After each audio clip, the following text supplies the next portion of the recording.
someone will message you and say that, okay, like I see that I have lost Yeah. $150,000. Yeah. Yeah, and then So you're like, how do you reply to those things? correct. Welcome to the Authentic Advisory Podcast. Hi, Luke. Hi Ben. How's everything? It's good. I'm good. How's Money Maverick going? Right, like I know that you started that like 2018, right? Yeah, I started Money Yeah. Maverick in 2018. Yeah. How's it been so far? I mean, like it was quite exponential during COVID time, and then now it's a bit more dialed down. I actually don't really know who uses Facebook nowadays, so I'm quite happy with the very dedicated viewership that I have, and then if there are other people that come along, that's nice, lah. But not too much of a focus at the moment, I'd say. Yeah. I mean, I used to, before I actually know you and we talk in person, Yeah, right? Like, I actually used to read like some of the articles. that's Yeah. nice. And then obviously, there were great ones, and then there were ones that were great, but then there were certain people who commented and Oh, sure, criticized and everything else, right? And then I saw like you replying and but that's more fun. yeah, Yeah, I kind of like when usually people kind of like give I would say hate comment, but a yeah, comment that is a little bit more like nasty and everything else. sure. But I realized like the way you reply everything else, it seemed to be enjoying kind of like the debate, like with some of these people, when they comment on like articles or comments saying that give, or maybe they provide different opinions and views. There were very few people which provided a view that actually made sense. More often than not, I have to kind of demonstrate how smart I am to like a watching audience. I kind of realized this because initially, like most writers, you get very defensive of your work. So when I first started writing, and there were some initial comments, especially from some people who I consider very good friends now, actually. Mm. Then I was a bit more, I replied in a much more antagonistic and somewhat unprofessional way, lah. And then subsequently, I realized that, oh, okay, like actually a lot of people are liking these comments, or they're like, that some of them will state their agreement with whoever. Some of them will see that, oh, you're bringing out a point that's quite interesting. So they will insert themselves into the debate and ask a question, like Right. almost like as if like it's not a very professional way to do things in some sense, but it's kind of nice to like, oh, you're arguing with somebody and then someone thinks that your point is so interesting that, oh, like kind of just chip in and ask you to clarify this thing, right? And so Yeah. that kind of made me realize that you can develop a very good reputation if you really want to through argument like that. Means Yeah. that how I handle the argument, if I handle it with intelligence and grace, then you can build up a very strong following lah, of people who will be dedicated towards trying your work, right? Ultimately, that is what I consider the pull factor for Money Maverick. So at peak, we were getting about maybe like 4 to 16 client requests a month. Wow. No, not a month, sorry, a week. Wow. Yeah, that was quite an intense period of time lah, Yeah. because you really can see that even though the total readership isn't actually that high, but the conversion rate was quite massive because the message that I was sending out, as well as the way I handled myself, when they can see the way that the writer speaks, like how he's writing stuff, and he's not horribly antagonistic about how he replies people, then they felt that, oh, actually this is someone that they can work with, lah, right? So there had to be a mixture of entertainment in the sense that Mm. people wanted to feel like, oh, that you can say certain things eloquently, or you can like burn a filler while explaining things in a smart way, What you was the know. purpose though, like of Money Maverick? So I know you got your license for in 2017, Yeah, and then you started in 2018 for Money that's Maverick. right. So what was the original intention? Was it more like, okay, I'm gonna obviously value add, educate, and everything else, Sure. through the blogs, and with the primary objective being that I can convert some of these viewerships Mm. into clients, or was it more like, what, I just enjoy writing, I'm just gonna do it and see how that goes, and then basically not treating it like a prospecting method per se. Oh, it was definitely intended to be a prospecting method.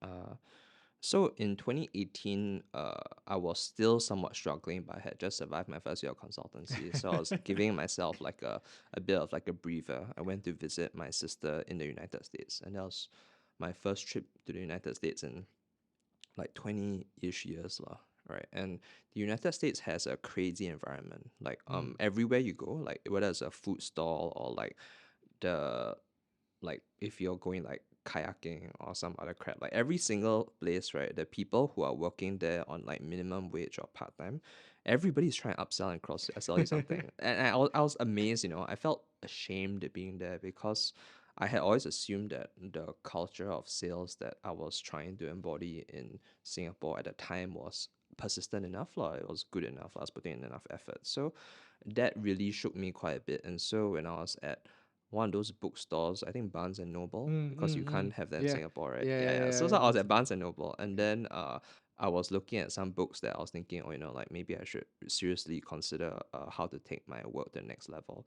One of the books was talking about what your mode of business should look like, which you would think someone would think about before they stepped into the industry or when they first started the And that industry, was, but but it never, it no, doesn't. not at all. Okay. Yeah, it doesn't. So I had no Yeah. clue at all, and so I read that and I was like, oh wow, that's very interesting. So I spent a little time thinking about it, and then I realized that I wanted an Auntie Annie column. That's the American term for it. It means that you have a bunch of people who write into a magazine, Mm, and then the columnist, who is obviously not Annie but someone writing behind it, will just give answers lah. And then if you like whatever that you're reading, then right. you'll take that advice. And I was thinking like, oh, like that's the kind of work that I want to do, because I actually have mild dyslexia and ADD. So it's very, very hard for me to do standard sales stuff, like whether or not it's making eye contact or it's moderating the tone of my voice and the speed of my voice. Those are things that I have to actively do, and it's a big challenge for me, Mm, even after years and years of consultancy.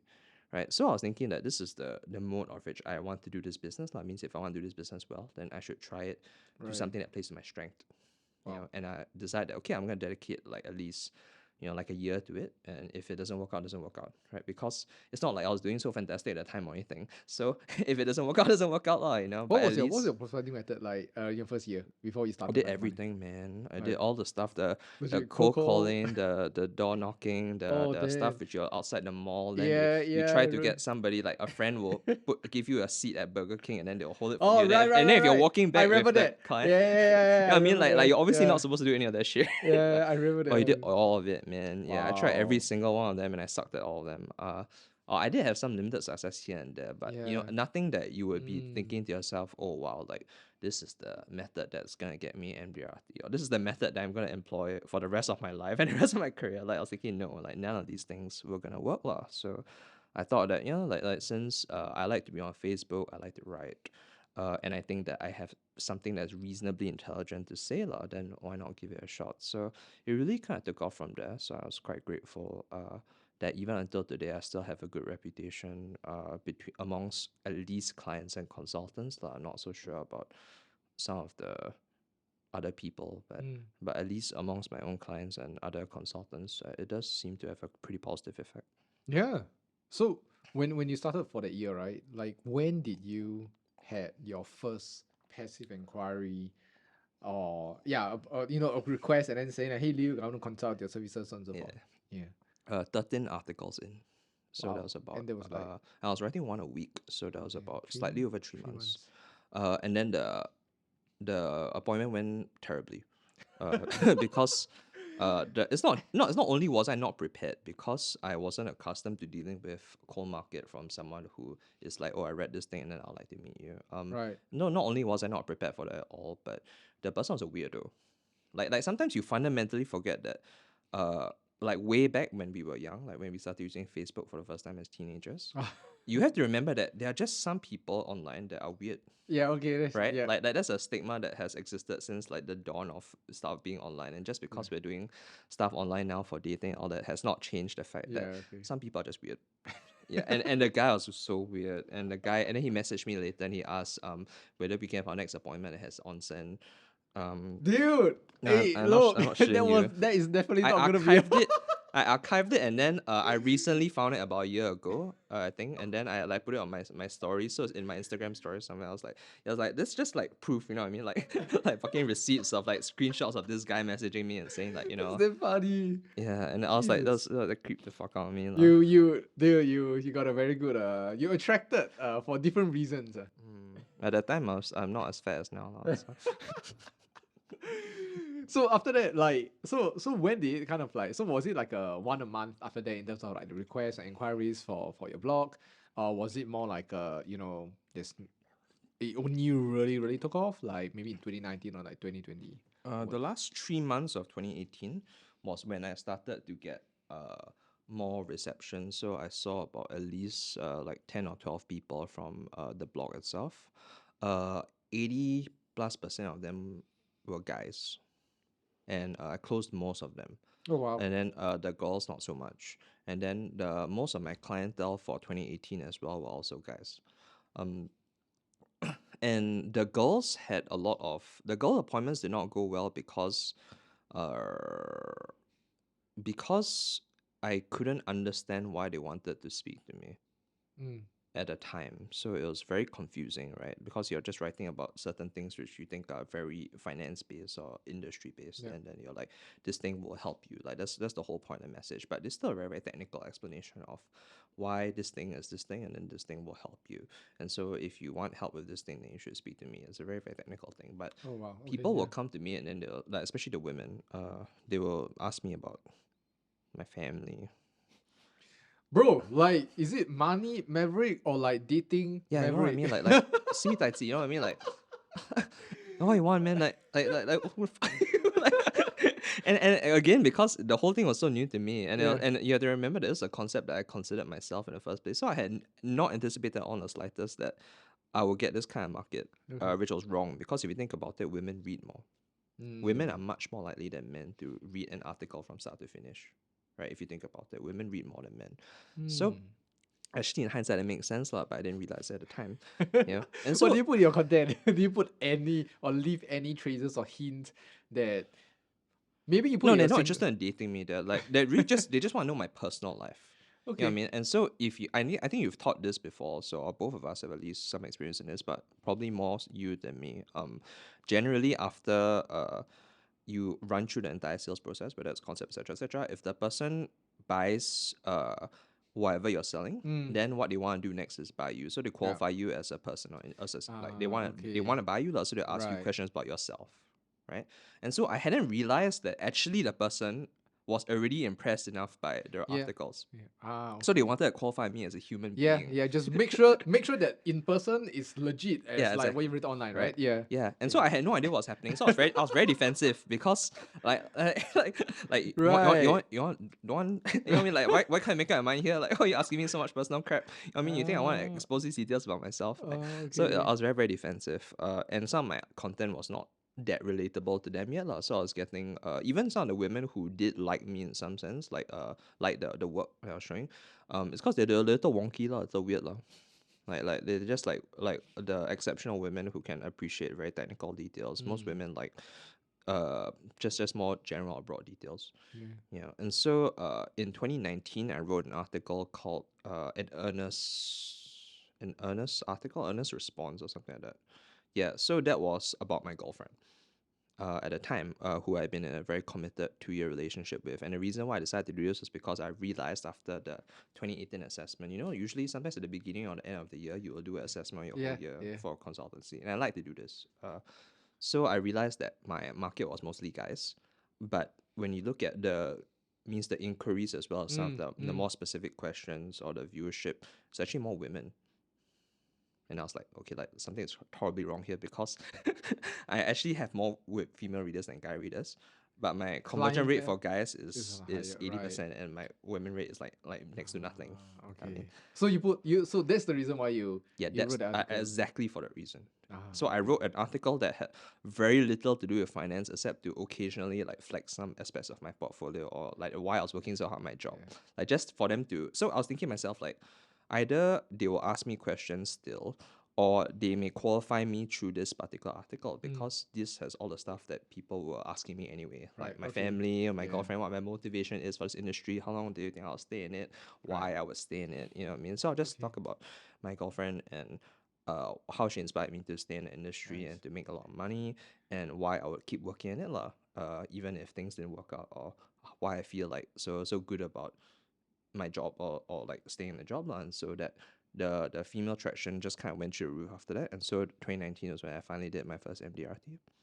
Oh wow. And then so 2019, Yeah. the first MDRT, and then what are some of like I know it did COT, right? Yeah, As well. 2020. 2020, right? So like so 2019 MDRT, 2020 COT, and then Mm. 2021, 2022. Both COTs as well. Although Oh, my 2021 COT was much larger than the 2022 COT. Yeah. And primarily, where were these sources of appointments coming from? Was it like existing clients for cross-sell upsell? Was it like mainly through the blog, or referrals, or maybe it's just combination? And if it's a combination, like what would that percentage like look like? Increasingly by 2021, it was more referrals who had already been brought in from the blog. Oh, okay. By 2019, 2020 was, I would say, mostly it was like somewhere between 50 to 70% the blog at least. Wow. And then there were other related stuff. And obviously, I realized that there were limitations as I went through, like, because once you start hitting MDRT or like your COT aspirant, then you are checking like your queries or your main lead generation source very carefully, right? So you're analyzing all that stuff. So Yeah. there'll be like I could get like a couple of requests, and then there'll be a guy who will buy like 36K RP, for example, right? So there'll Yeah. be a guy who's like that, and then there'll be another guy who's like 10K OA, right? It's like it's like fucking world of difference, you know Yeah. what I mean? And then you get very frustrated because there's like a world. It's like you're like every time an inquiry comes in, you're like playing lottery, like gacha. You know, like Yeah, gacha. gacha. It's really like gacha. You know, it's like it's so stressful because you have no idea if you should set your target and how realistically. You know what I mean? And Okay. you get all Yeah. sorts of people also, Right, and then right. you're also thinking like, is this a good way to keep doing stuff because you also don't know like how wide you want your market to be, or do you want to be known for only doing certain things and like that? So it's very very stressful, very confusing, and so Right. from that point, I started putting in a lot of effort in towards referrals, and then after that, I started putting a lot of effort towards being referred upwards. Oh, Means okay. that a lot of the referral techniques revolve around how to get to like clients' parents, for example, or to like their bosses, or if they're in a very good corporate environment, then their colleagues, so on and so forth. Right. Oh, So wow. that was really what helped to increase the amount of production I was doing every year. One of the reasons why I did so poorly in 2022, at least in my eyes, because technically I only worked for about 3 months. Yeah, and then I was already done with that. So, but I could probably have done a bit better if I had the whole year and I wasn't so stressed from all the extra crap. Yeah, so most of those techniques I had nailed quite solidly. Yeah, and then from there, that made me question as to whether or not I needed the blog lah. So when the time came for the blog that perhaps needed to be sold, then I sold it for a while lah. But recently I did buy it back, so that's good because Yeah. whether or not it's for business or otherwise, at this point it's such a big part of my identity that I would rather have it close to me lah. Yeah. Welcome back to the old. Welcome back, the OG. So yeah. Anyway, we can put it on Oh, the table. Yeah. thanks. So I'm just curious. So was COT something that you intended to achieve, like, or was it again? Like you know Daniel, right? Like What yeah, right. he His got was really X. like accidentally, like he didn't like, okay, I aim to for COT this year. Yeah. It was more like he just do his work, he does the investment, the Mm. planning, and then just somehow that year he's COT. Like was it similar for you? Also? Yeah, similar. I had planned on because my most of my career progress had been so linear in some sense. Yeah. I was improving every year, and I knew that I was improving every year, but I wasn't expecting that kind of exponential growth by any means. So when I hit MDRT in 2019, I was really so happy because firstly I have very little formal education, and the formal education that I have, I sucked at it. So my nobody in my life, whether it's my family or my classmates or even myself, had any idea that I could ever make like let's say 150K in a Mm. year. It was such a huge deal that like it's like you almost like that amount of money you just like just like can celebrate for like a Yeah. few years. Yeah. Like that was how poor I was when before I started this career. So I was like, wow, like you make 150K in a year. It's like, oh, that's They made it. That's really yeah, like, like I'm yeah. just done, like Yeah, I yeah, yeah. could stick with I this get amount of you. money for the rest Yeah. of my life, like just being this a few more years. Like it doesn't even have to be for like 10 or 20 or 30 years, you know what I mean? Like if Yeah. you gave me this money for 5 more years, right? Wow, I'll be shocked until Yeah. like can die. So I put in quite a lot of effort for 2020, and COVID happened. So because of COVID, I think that everybody around me was kind of letting me know and letting just the whole environment was very very negative, I'd say, because we're all very very dissuaded from not being able to go to the office Mm. together and stuff like Mm. that. So I think a lot of them were just waiting it out because at that time COVID expectations were like, oh, maybe this will blow Correct. over in a few months, right? And so a couple of the consultants will just be okay, like I can just chill for a while lah.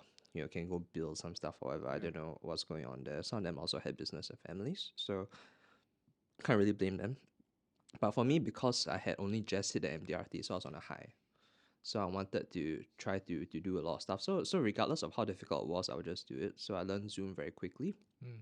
And then because we we're still in I think it's not called stage 1, it's called, you know, that first point where basically we are considered essential personnel, but then you still can't really do a lot of things except for like private visits, like you have to go to the house. Yeah, so I'll just be like, I brought my dad's car since he wasn't allowed to go work, so it's very very convenient. So every day I'm just like driving up and down, and then I'll meet clients who are also telling me stuff that they're on furlough, they're on kind of like on hold in terms of like whether or not they're supposed to get this certain promotion or not. So I'll just keep meeting them, and then I'll come back and close nothing. I'll just like drive out and I'll be gone from like day to night. I'll be hitting other people's houses, and then I'll come back and I'll have like nothing, right? And then that continued for about between March and May of 2020, yeah, 2020. And then in June, 3 months after the whole thing's over, and then they started to get into your phase, slightly moving towards the phase 2 side already. And a lot of these guys who had been a bit anxious about job security and furlough and all of them kicked in at once. So like every month after that, I started doing like 30, 40K, 60K EFYC, and then by September I had COT. Holy shit. Yeah. So like, okay, wait. so from, okay, so once May, So June, Jan, Feb, I had some reasonable production. and then for those 3 months, between the March circuit and breaker, May, it was like you know, like if you get a case in, that's good. Yeah. But it was so negligible that I didn't even count it. I'm just like doing my job. Right. Yeah, I mean. And then like all came in. Yeah. So between June and September, it was like just like bam. Do you feel like it was cause and effect, which means to say that like the results that you're getting maybe in like July, September, October onwards, right, was as a result of the part where you reach out to people, just having a chat with them. For sure. I just had to believe it lah. So if like during that period where it was between March and May, like I was thinking myself, okay, if I make like 5K, that's very good. Nah, I just hold it there. But all the stuff that I'm doing now will eventually come into fruition, lah, you know. How do Just you that I know? didn't Like, expect it to come so quickly. do you have faith? Like, do you kind of like apply faith in that moment? Because like a lot of people will feel that, especially during COVID period, like don't talk about Sure. COVID period, like even like till now, it's like, well, build relationship or like Right. catch up with people, then it's like, but then they don't see that because they cannot see the immediate ROI, if that makes sense. Yeah, Yeah, right. And then it's understand. kind of like, is the best use of time versus maybe you can do, I don't know, lead gen roadshows or whatever it is, where you can see, like, if you get the results, you get it instantly, kind of stuff. Like, do you had those thoughts back then, or was it more like you just intrinsically know that, you know what, if I do this, I might or might not get something, but I do know that if I continue doing this, the chances of me getting something is at the end is higher. I guess it's because I'm not gonna say that I thought that deeply. I wish I thought that deeply. Otherwise, I might have been even more successful. No, actually, it was just because like all the like you mentioned, some of the stuff that produces immediate ROI were not even available. So all I knew at the time is that not a lot of people are doing very much. Yep. I'm already online. People are really responding to me. So Yep. I write stuff. We are in lockdown, but people are responding, and people respond and they want to see me. Whether or not I close them, not that important because people keep telling me they want to see me, and it's like this period and everyone's at home. So since I have nothing better to do and people already say they want to see me, right? And what else am I supposed to do? Like, I can't go to the office. I can't do any kind of other activity. So might as well see people lah. Then Wow. can I have the car? Then yes, I can have the car. Then okay lah. Oh, You know, and right. so I had some limited amount of faith that it would pay off. But frankly, I would not have been that opposed if it hadn't really paid off so spectacularly. I had expected it to pay off a lot less than how it actually paid off, right? And so yeah, so by September I had probably done about little over $340,000 because you know the EFYC plus the bonuses and all that. I made it a very clear point that I wanted the actual COT, not the kind of nonsense COT you're seeing at the moment. Yeah.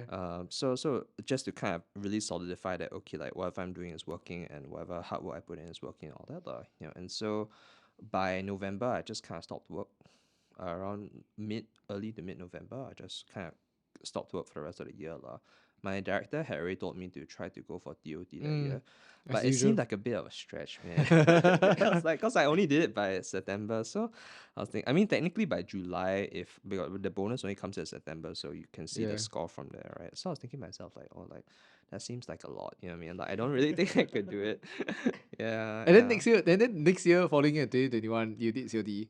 Yeah, Again, but right? yeah, although I was much closer to TOT that time than Wow. 2020. Like Yeah. how far off, or like how I much was you've about, done? I think about 50K short.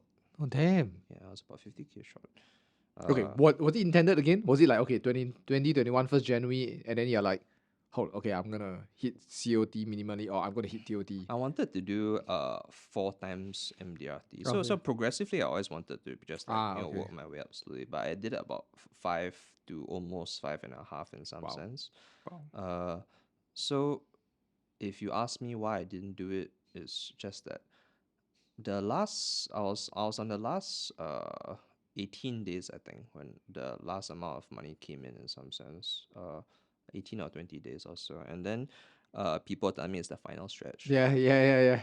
But then I was like, I also worn out already, you know what I mean? It's like a runner who didn't pace himself properly. Like I was already sprinting all the way towards the end, and then I was Mm. at that point I was like, oh, is this not the end? You know what I mean? So I think I closed like another like something cute like 2 or 3K or something. That was like some PA life plan, like Yeah. investment that's like 3,600 a year, that kind, like 300 a month. I remember 300 a month.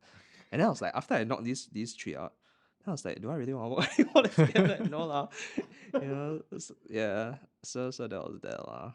Wow. Yeah, and it had already been pretty stressful because in the last month plus, that was when the market started to turn back in early November 2021, right? And so we have the situation that we've been experiencing from now all the way till today lah. Even though investment stuff has improved a little bit this year, but the in terms of all the stuff that we're dealing with in terms of like the stress, inflation, people are getting retrenched like back and forth.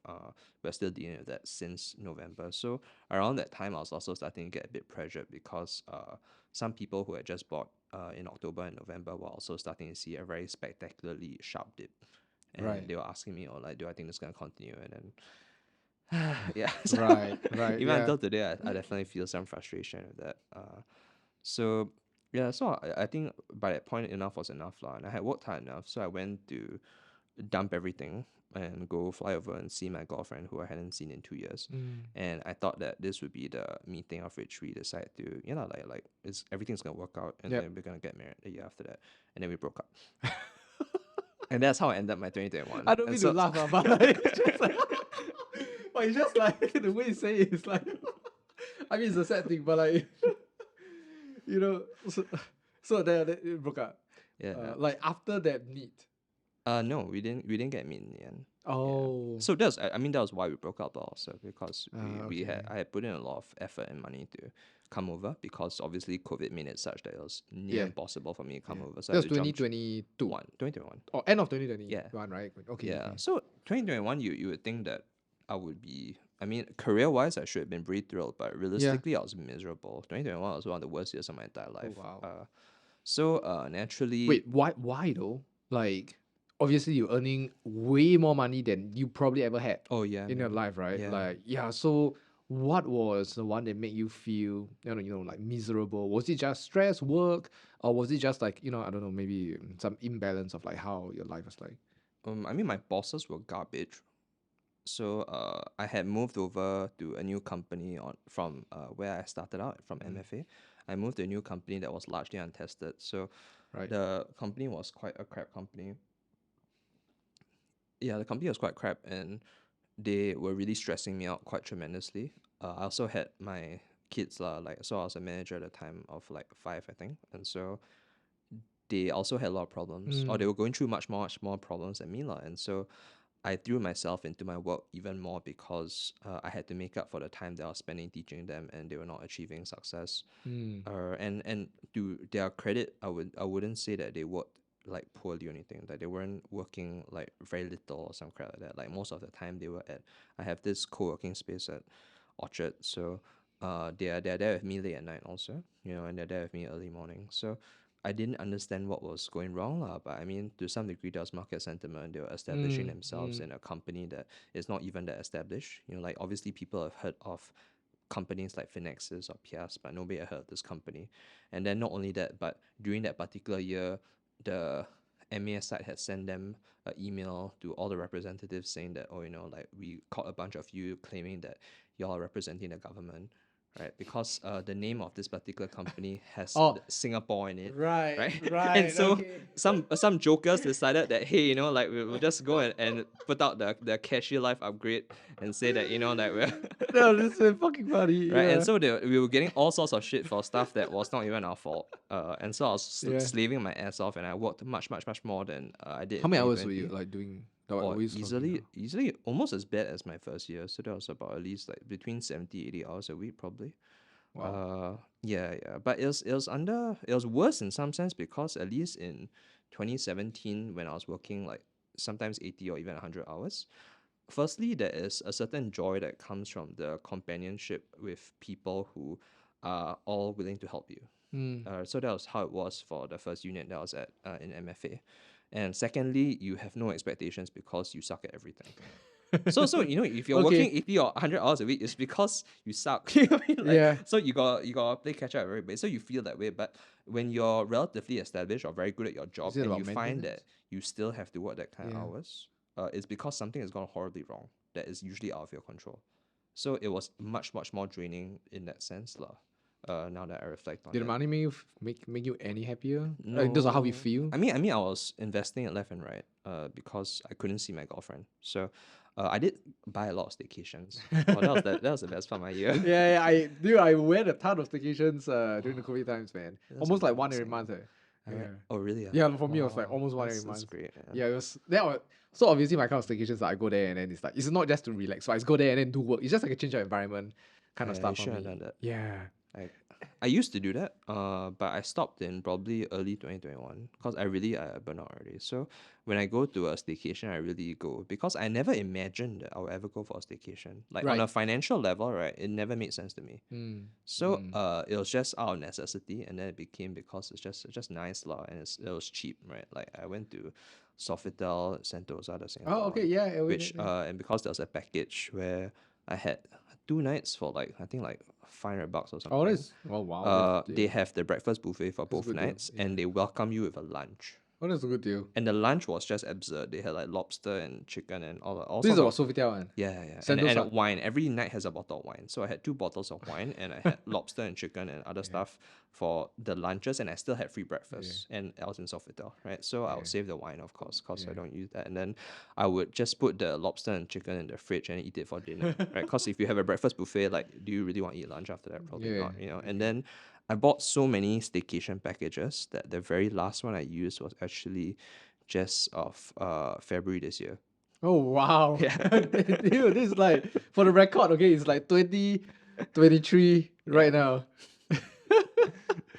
Right. So what I'm hearing from is really like a combination of like, okay, cool, you work hours because you're trying to make sure that things are not going crazy or too out of order. Even though some of the things like you can't probably control based on market and everything else. You're a manager back then. Obviously the new company that you're in and everything else. But wow. So then so then my next question, right, is I wanted to ask also, which is in terms of like the way you conduct business, of course, about the blog, the referrals and everything else methods, right? Sure. Was it like you specialized in a particular area? Because Money Maverick was really more inclined towards like investments, right? Yeah. So when you were selling, because you mentioned like you do like PA whole lifetime, that Right. kind of stuff. So like was it you position okay, I'm an investment specialist? Right. That's most of the time that's what I do. But then of course if I need to or if you need help, then I'll do the rest. Or was it more like a investment specialist is more like the angle, the hook? But then when you go in, then it's really like, okay, let's see entirely what you have. And then let's see how we can do the planning to do the sales and stuff like that. So which one was it? It's actually both. The first one is more towards you said is the first one is more towards guys, and the second one is more towards girls. Oh, okay. Because the girls will have a rough idea that you could probably figure out how to make their money, but they would feel a lot better if you were able to point out shortfalls first. Means that they would feel that you establish a lot of credibility if you can demonstrate that, like just because you came to see me to make money doesn't mean that we're gonna make money right now. And it has the opposite effect. That means that if I'm not doing what you want, surprisingly you feel better about it. as long as it's within the realm of it makes sense lah. Right. Okay, So the wow. women respond usually very, very well to that, and I usually have no problem because frankly speaking, it's usually that there is some kind of shortfall, there's some Yeah, kind of yeah. issue, right? There always is some kind of issue. So for the guys on the other hand, they get very frustrated if you distract out that means Yeah, that if let's say they come for investments yeah, and then you exactly. just tell them about shield and protection and they are kind of like, So we'll do the investment first, regardless of the situation, which I had a very hard time because I consider myself reasonably ethical. I'm not going to say that I'm super ethical or anything, but ethical enough that in the pyramid of needs, right? I would feel a lot better if you had insurance to correct. kind of back How up do you reconcile this that? stuff, Because right? there's a lot of things that a lot of advisors kind of face, right? Which is Right, like, is it do you sell them what they want or sell them what they need, basically, right? right. Yeah. So how do you reconcile? Because on one hand, it's like if I sell them what they need, then I might risk the sale or risk offending them, whatever it is, Yep, when that's right. they say they want investments. Mm, On the other hand, you can sell the investments mm, or savings or whatever. But then again, there's always that shortfall, mm. which deep down you also know, like they should have. Let's say this let's say this fellow don't even have a shoe, Right. and then you're thinking to yourself like this guy Batman should have a shoe, stuff like that. Yeah, but then you might only sell investments because you know that this person might not be that open, so on and so forth. Mm, So how do you reconcile? Well, obviously, you kind of like went that route. I think you were like, okay, sell the needs first, but then you also kind of like, okay, you know what? Let me sell them what they want first. right. And yeah, so how do you reconcile that feeling, or that kind of like dilemma? Yeah, that's a good question. So firstly, you'll start with a temperament assessment, lah. But you normally, I mean, not to stereotype, but yeah, like guys relatively predictable, lah. Means if you you test them for this, they usually respond in a very specific way. Yeah. So, I'll just try my luck a bit, see if they're okay to swap to something else. If I see a very adverse response, then I'll be like, forget it. Right. Right. Then So screw what it. I'll do after that is I start to inception them. Means that like I sell them the investment, I go like very freaking nice as you see, and Yeah. and then they're very happy. I'm very happy. Then I'll keep saying that like during your review, during your lunch thing, I'm gonna take you out for Okay. lunch like after this policy Right. clears, and we're gonna talk So you about this future insurance. pace, Yeah, so basically. we're Okay. gonna get done. Like, it's Okay. gonna happen. And Right. so Right. and then Okay. after I hit them out with the lunch and all that, like whether it takes like 1 month, 2 months, like a year, usually I'll get them back on the protection.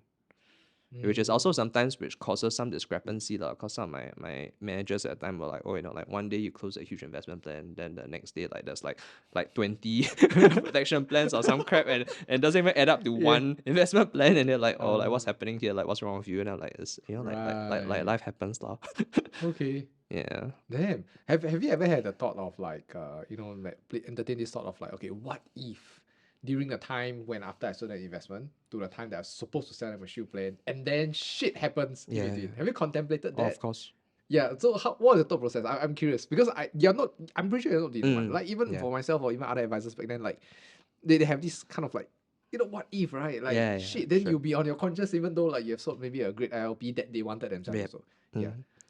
The first year that I started doing that, like once I came to the conclusion, I think it was by 2019. 2019 was when I first came to the conclusion that I'm going to lose the client completely if I try to do it correctly. So once I started realizing that, then after I sell a policy, then I'll pray. Wow, I can pray fervently. There was no other way I had no other solution in mind whatsoever. Then by 2020, I realized that there are a couple of things you can do. Because one, obviously, is that a lot of the CK stuff and all that is in line for you. Then I also started like saving the conversations where I would say that, I think that this thing is very important and I would like to cover this thing. I think that we should approach this. If you would prefer not to approach it now, then we'll do it later. So I'll put a whole bunch of like proof, receipts that I'm doing all this stuff, right? As well as certain CHFC and CFP members have even discussed with me this particular dilemma. So they even get their clients to sign waivers that wow. that because that there are stuff in the financial planning documents that say that the recommendation that I gave you is not something that you took up yet. Correct. Yeah. Right. So you can still like link that all up, you see, so that way you protect yourself if something happens in between. Okay. So some of those things are slightly more Right. advanced. Right. I don't necessarily bother if depending on the clientele also, but normally the at least the base foundation of it is that there should be some written proof, whether it's in an email or a WhatsApp, that That I you have did already said, recommend. that you should protect the baseline first. Right. Because at the end of the day, that is still our job. Correct. Means that consultants should have done that regardless. From that point, I sleep pretty well. Once Okay. you buy your investment first, if Yeah. something happens to you in Yeah. between, like too bad. But I mean, I Yeah. pray for you though, whatever. Yeah. Right? But I always do feel pretty good that at least I told you, you buy your investment, you're happy. Hopefully, you get Mm. protection from me lah. Then Yeah. I Okay. do have some clients which say that, oh, actually I had a protection agent from AIA, protection agent from Pru, somebody Yeah. blah blah blah. Then, but it's just that I came to you because I saw this article, that article. Okay. Then I'm okay, I should be right. Yeah. So Okay. someone else's tai Yeah. I mean, like even if I see like there's a shortfall, I'm not going to be the one to be like, oh, like this is a shortfall. Maybe you should keep that in mind. You can come Yeah. back, a slight cheaper Oh, price that's good. here. Yeah. But Oh, that's good. yeah, Yeah, that's good. Yeah. I think it's like, I think at the end of the day, I think more importantly is like, we need to be, I think, clear yes, and articulate clearly that, hey, we have done this. And mm, then this is the first part. And then the second part is just having some written proof yeah, of course, to, because like we all know how verbal yeah, agreements are like, no right? Like go. people forget and Yeah, then they people will try to forget. spin up shit, right? And then it's hard for the company, if anything, to be on their side. If it's not written or documented to a certain degree also, right? So back then, so what is like? I just curious. So if you look at your entire, I don't know, 6 years, Yeah, 6 years. Okay, years. this 6 years, right? Of all the total business, new production business, like premiums that you brought in, right? Sure. How would you say what would the percentage be that goes to investments versus protection? ILPs is about somewhere between 83 to 88%. Wow. Yeah, Okay. I noticed because my managers used to track it for me. Right. Yeah, so it's about that. What was your biggest case? 600,000 RP per year for technically 15 years, but you can pay it for 5. Wow. So comms on that, plus bonuses, and if you count the second year, recom is probably about 300,000 now. Damn. How do you feel back then when you hear that? Other than stress and relief. I somewhat semi-retired after that already, and then I retired fully a couple of months after. So it was not so good, I would say. Firstly, it's because I've been working on a case for an extremely long time. Right. And I How had long? When you say long? December, February, 5 months, 5 months, 6 months. Yeah. And the reason the person bought it was not because, frankly, like objectively speaking, I could have gotten a much, much larger case. So I wasn't feeling that good about that already. The client also only took me or gave me, he was not impressed by the first meeting. So the second meeting, he told me, he gave me some feedback, which I appreciated. And then the second meeting, I delivered.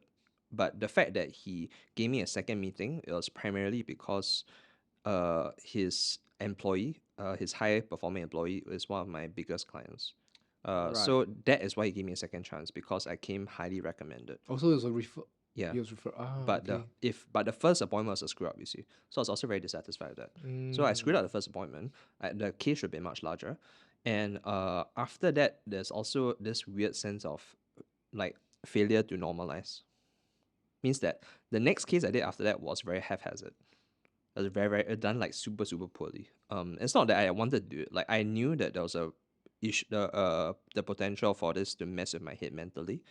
But after you close that kind of size case, right, every case after that seems like there's literally nothing, And then you're Yeah. wondering to yourself, well, I put in a certain amount of effort for this particular person who I just closed like this humongous amount of money, right? And then I'm thinking like, even if I dialed this down as proportionately as I could, right, 1 hour on this case would still be too much for this guy. Like the next person who comes along, it'll be like way too much already. Because the relative income from that particular case was still absurd, like through the roof, like Yeah. thousands of dollars. Yeah, and so it was very, very hard for me to kind of like get my mentality back on track lah. And then eventually I realized that while I could help other people, I wasn't able to really do that or just down very effectively for myself lah at the time. So Right. I did close a couple more cases for people who like my existing clients or people who I consider quite close to me, because at least my head was still correct then lah. But dealing with a new cold client after that was quite challenging. So eventually I figured, okay, like it's a good time to kind of call it quits, like end on high. Right. Was that particular client a high net worth? Ultra high net worth. Ultra high net worth. That was So my first and only one. okay, so first and only ultra high net worth. Yes. But you also, if I'm not wrong, I mean I've been looking up. You also have high net worth clients. Yeah. Along the way, right? So I think this will be very useful for.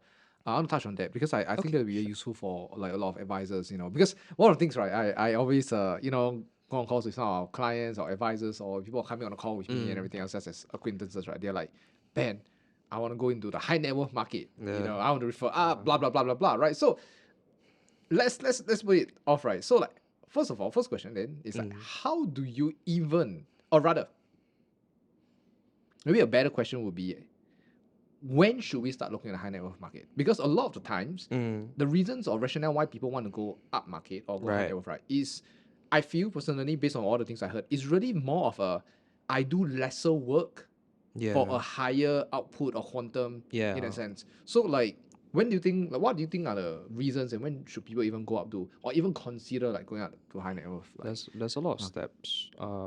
But the first step is to fix your goddamn attitude, lah. Cause it's such an entitled attitude to think that you should get into the high net worth market so that you can save your own time and money. Like there's no capacity for you to serve anybody when you think like that. Mm, It's very very very poor attitude.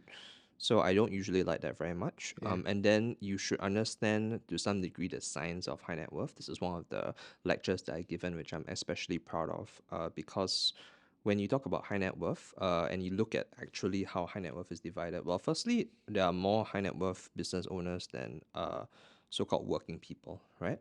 But when we think about high net worth, because we're looking at like people who feel or look rich, mostly Mm, we're looking at the smaller subsector rather than the big sector right. of business people, right? A lot of business people aren't dressed very rich or whatever. So we're looking at perhaps doctors or lawyers or even like directors, even C-suite people that are still considered more in the high net worth space that are not business owners, right? And so if you're appealing to a certain market, like over here, for example, doctors and lawyers have a very different set of temperament compared to like the directors and C-suite people. Can be pretty similar, but it will still be very, very different. So when I'm looking to serve the high net worth side, am I looking to serve everybody here, which is way too huge already? It's Yeah. not too different from me trying to say that I'm a insurance specialist. That's just an absurd Yeah. statement itself. That's why I never tried to claim it because it's too huge already, right? Right. So, or am I trying to serve doctors and lawyers? And then why? Right? Because that would be a much easier target market. Firstly, when you do any of your marketing towards your brand, for example, if I say I'm targeting like doctors and I'm serving doctors only, is it because I have a lot of experience? Is it because my parents were doctors Mm, or affiliated mm, doctors, or I understand how doctors get paid, right? And what kind of cycles of work they have, right? So on and so forth, or what kind of expenses they have on a regular basis in terms of whether they're private or if they work in a public hospital or when they're born finishes, right? So if you want to attract a certain market, right, yep. you should be very, very clear on where that market is and how that market functions. Mm, And then you can consider it. It's not even talking about going into it. So now that we have nailed this, so let's say, for example, doctors, right? We understand their temperaments, we understand their spending habits, we understand who they get married to and when, we understand how busy they are, right? We understand the difference between specialties and non-specialties, so on and so forth, right? So there's a gazillion one things that yeah. comes towards figuring out how to meet the financial solutions for this particular sector. So let's say I want to attack doctors, right? Then I have to ask myself whether or not I'm in a position to do that, lah, which is that what is my prospecting strategy? Do I even have any experience with doctors up to that particular point? Do I have clients which are nurses who could refer me upwards, for example, or who are married to doctors? Do I know anything like that? Do I want to do a door-to-door approach because most doctors have listed, right, Yeah. clinic Yeah. stuff, right? But then Okay. would I irritate them like how pharmaceutical agents irritate Right. them, Right. Yeah. right? So Right. so there's like a whole world of stuff you need to consider there, and so by really nailing down every single little thing about this, then you can tell me, you can start to have a conversation with me, like as a coach or even as a consultant, whether or not you should get into the high net worth space, right? If you don't know any of this stuff, then don't talk to me at all because you have no fuck clue what you're talking. Sorry. What do you think? Yeah, no, all good. Yep. What do you Yeah. think is a good reason then? Like, if or I wouldn't say good, maybe a strong, more appropriate grounding reason on why people should get into high net worth. Because Right. all the advisors I've met, most of them is just like, oh, I want to get a high net worth. And Sure. one thing to talk about attitude, right? Entitled. Yes. I'm like, sometimes I'm like, I ask back this question. I say, look, if you are high net worth, and Right. let's say you're outside, let's say you have like 20 million, 30 million in your bank, right, or in your assets, right? Will you buy from yourself, Yes, right? that's a very Because good question. yeah, because it's like, because sometimes it's like people think, I always say this, right? I say, just Mm. because you want to go for the high net worth particular market doesn't mean that the market wants you, Yeah, exactly. right? Yeah. So like, what do you think would be a more grounding reason other than, oh, I go there so I have more money, I can blah blah blah blah. In your experience so far, would it be like, for example, there's a form of like strong purpose, kind of origin story, like for example, Sure. parents were doctors, something yada Yeah, yada, yeah. or like, the dad was a business owner, or like they said Mm. something else, right? Yeah. I think it would be about how I mean, the one person who I really believe, because I really only have one person in this space that I admire. Everybody else is garbage, as far as I can tell. The one person who is doing this correctly, basically, she understands how her passion and her skill set meets serving these people. So one of the reasons I would say I don't consider myself a success in this area, I would say I'm a failure because technically I've had less than 10 high net worth clients and one ultra high net worth client, right? And that was that. And I still get to say stupid crap like, oh, like I served in a high net worth space, right? Realistically, if you really want to serve in a high net worth space, this is be like more of a daily or weekly occurrence, right? So she basically realized that her skill set was extremely strong for the high net worth side, which is that basically she understands a lot of very complex stuff. So currently she has a master's. She's studying law at the moment. Right.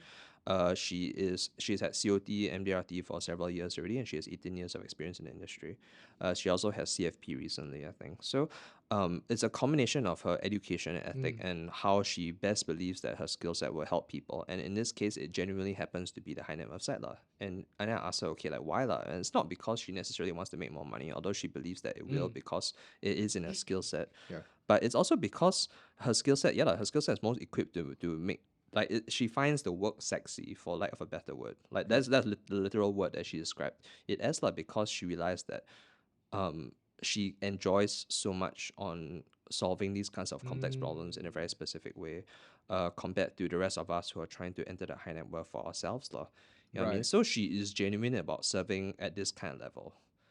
For all of my career, I'm not. Right. Means that, frankly speaking, if I wanted to stay in the high net worth space, I would just be thinking of ways of how I could make more and more commission. Like honestly, I don't have very much affinity with high net worth people. I can serve them, no issue. But I think that that's part of the reason why I may not have achieved as much success as her or other people in the space, because I really don't feel that you need my service that much. You know what I mean? I've always told a lot of my guys who are trying to enter the high net worth space that one of the obstacles you'll face is that at a certain point, people who have 3 and 5 million, there's no difference. Yeah, there's no difference to them between $3 and $5 million, right? So you cannot use a pitch such that you're looking at like sustainability, especially if they don't have children, right? Because a lot of high performing women, for example, which I see it like in their 50s or 60s, like they're either widows or they were single their entire lives, and then they have like 3 5 mil. There's almost no real pitch I have at the moment for them. Yeah. There's a couple of like basic estate planning stuff, however, or you should consider legacy stuff like, do you want to have a stream of income to go and set up these schools in Vietnam? Are you passionate about that? Are you passionate about Right. pets? Right. Stuff like that. Right. But this More a bit all of self-actualization, kind of stuff, like a bit more like legacy. yeah. But you see, Right. like realistically, if you're looking at like all the standard solutions, which most advisors are very standard, okay, yeah. So if you're looking at standard solutions, advisors cannot figure out how to serve this market, and they're also, even if they could, they wouldn't be that passionate about it, because between me, someone who can help someone who is poor, right? One of my favorite stuff, or I would say the one of the best parts of being a consultant for me, even after achieving COT a few times, is if I go to like a poor client's house, like their HDB, right? The kids are asleep, two young kids maybe, for example. So kids are asleep, but they still want to see me because that's how much they like me and trust me. I'll come over about 9:30, 10 p.m. The kids are asleep already. They prepare for school tomorrow. The parents are still awake, even though they had to wake up early. And then they'll give me some kind of like, those leos, is it deals? Those that box lemon Yeah. tea Yeah. Yeah. Yeah. nonsense, or Yeah. like Yeah. a Yeah. Yeah. Yeah. green Yeah. tea nonsense. They'll toss me one and then they'll put me in a corner of the HDB, right? And then the mom will sit around anxiously. The guy will be like a bit more like up and down, lah, right? The mom will sit around me anxiously. I'll go over all their physical documents as well, ask them to log into this or that or this, and then I'll sort out all their stuff. And then by the end of the night, I'll save them like maybe like a couple thousand a year, which is nothing to me, frankly. And to some degree, it should be nothing to them because it's actually like just a couple hundred a month in terms of inefficient policies or inefficient expenses. But they'll be so grateful. Like some of them will cry, and some of them will hug me, Wow. right? And then like I would make like next to nothing for that particular night. Like maybe I'm lucky if I make like $1,000, right? But that's the best part of my Wow. month already, usually, yeah. And I'm much more passionate about that, as you can tell, compared to yeah lah, like yes, you know what I mean? Like it's good that somebody should do some kind of planning for you, but do I really want to be the one to help you set up a stream of Okay. income for pets? You know what I mean? Yeah. Like Yeah. like just I don't feel that I really need to serve you here. Like I Yeah. can do it, and it's nice that I have the skill set, and maybe other agents won't have the skill set. But do I really care? No, lah, I don't. Lah, I You know, really that's don't. interesting. That's what the incident you mentioned. That's very interesting. I think it's like, at least from my perspective, we call it like target market, right? And versus like natural market, Mm. right? So target market is, you can choose any market you want, so on and so forth, Right. right? Yeah. But natural market is one that you have an affinity with, that you can feel strongly for, Mm. you know, right? So for example, it's like, and I think that's very important because everybody cares about target market, right? Which is like, hey, Yes. you know what? I want to do high net worth, I want to do high net worth. But then maybe what they truly feel for, genuinely, sincerely, and really enjoy the work is really more like maybe mass affluent, maybe Mm. normal day to day, Right. quote unquote commoners, Yeah. kind of folks, right? Yeah, I think that's like, that's super important. Yeah, because I feel I don't know why, but I just feel like when someone say I want to serve high net worth individuals, there was no, I don't know, like there's no substance, if that makes sense. No, Yeah, but that's exactly what I've been talking about. there's no like, when you talk to someone, Yeah. when someone got the goods, this person got the goods, just Mm. like this person walking in or this person talking, right? Right. Yeah, but someone is just, and then they just like talk, and then you just like really, if someone earns like 2 million a year or like has 20-30 million, like how would that appointment turn out, right? Or would the person even like me in the first place? Yeah. So I saw one of the videos. I think I can't remember where I saw it. I think it was Instagram. I was on Facebook. Okay. I think it was one where you were saying that respect. Oh yeah, that's a Yeah, recent one. yeah. You're talking about respect, right? Yeah. Yeah. So tell me more about that, because I think you're in that video. I think you're saying, I think you're coaching someone and then some advisor, and then you're saying like Uh, she doesn't there's a understand. student I got rid of a Yeah. few months back. Yeah. Uh, yeah, but basically she just had no, because it's not that she was a particularly poor consultant in terms of her skill set. That's partly why I agreed to teach her in the first place, because she didn't come across as particularly incompetent. So she has the knowledge, she's attractive, she can speak well, right? So she can do well in sales, you know. So makes sense lah to me, right? To have a student like that. But I guess over time, I noticed that for our lessons, for example, she takes quite a few things for granted, even though she paid money already. She's very tardy. She doesn't do assignments, or she doesn't respect assignments to some degree, which I think is more important. Means that basically, rather than to tell me, like, oh, I was busy with this other thing or this other work, so that's why I didn't do it. But to some degree, like if you tell me that you didn't want to do this work because you didn't want to do it, and you don't want to ask me why, uh, you don't ask me why I gave you the assignment in the first place, for example, then it kind of tells me that you don't really respect what I'm trying to get you to do, lah, right? Because let's say if I ask you to go and do something that you don't want to do, right? Like even a child understands this inherently. A child would be like, "Oh, like why Why, should I right? do Yeah. this?" Duh, right? Because and usually you will ask why, to some degree, at least gives a certain amount of respect, because at least the child is trying to find a reason to do it, even though the child has Oh, that's already good. decided not to do it. You see, That's that's good. respect, right? And so if you can't even do this as a grown ass adult, then clearly something is wrong there, lah. You know what I mean? And so, I had covered with this person a couple of case studies on high net worth, like over the last few months already. And every time I get excited up and down to the degree of that, when she brings out that one, I'm not excited already, right? Because I know that even if I help you with this and I go through all the stuff with you, but your execution is going to be extremely poor, or it's going to be half-assed about it. You know what I mean? Or you're not going to kind of follow what I'm suggesting in this particular area. Then why bother? You know what I mean? It was very, very frustrating, and a lot of that reflects in your daily life, lah. So I was letting her know, like why is it so obvious to me that you're going to fail? It's because you don't exhibit any of the qualities that a client is looking out for in your day to day. You know what I mean? And so if you don't respect me, someone who you already paid money to, then what are the chances that you're going to respect somebody who like hasn't even started to pay you money Yeah. yet? You know what I mean? Okay. There's no chance. So it was very frustrating.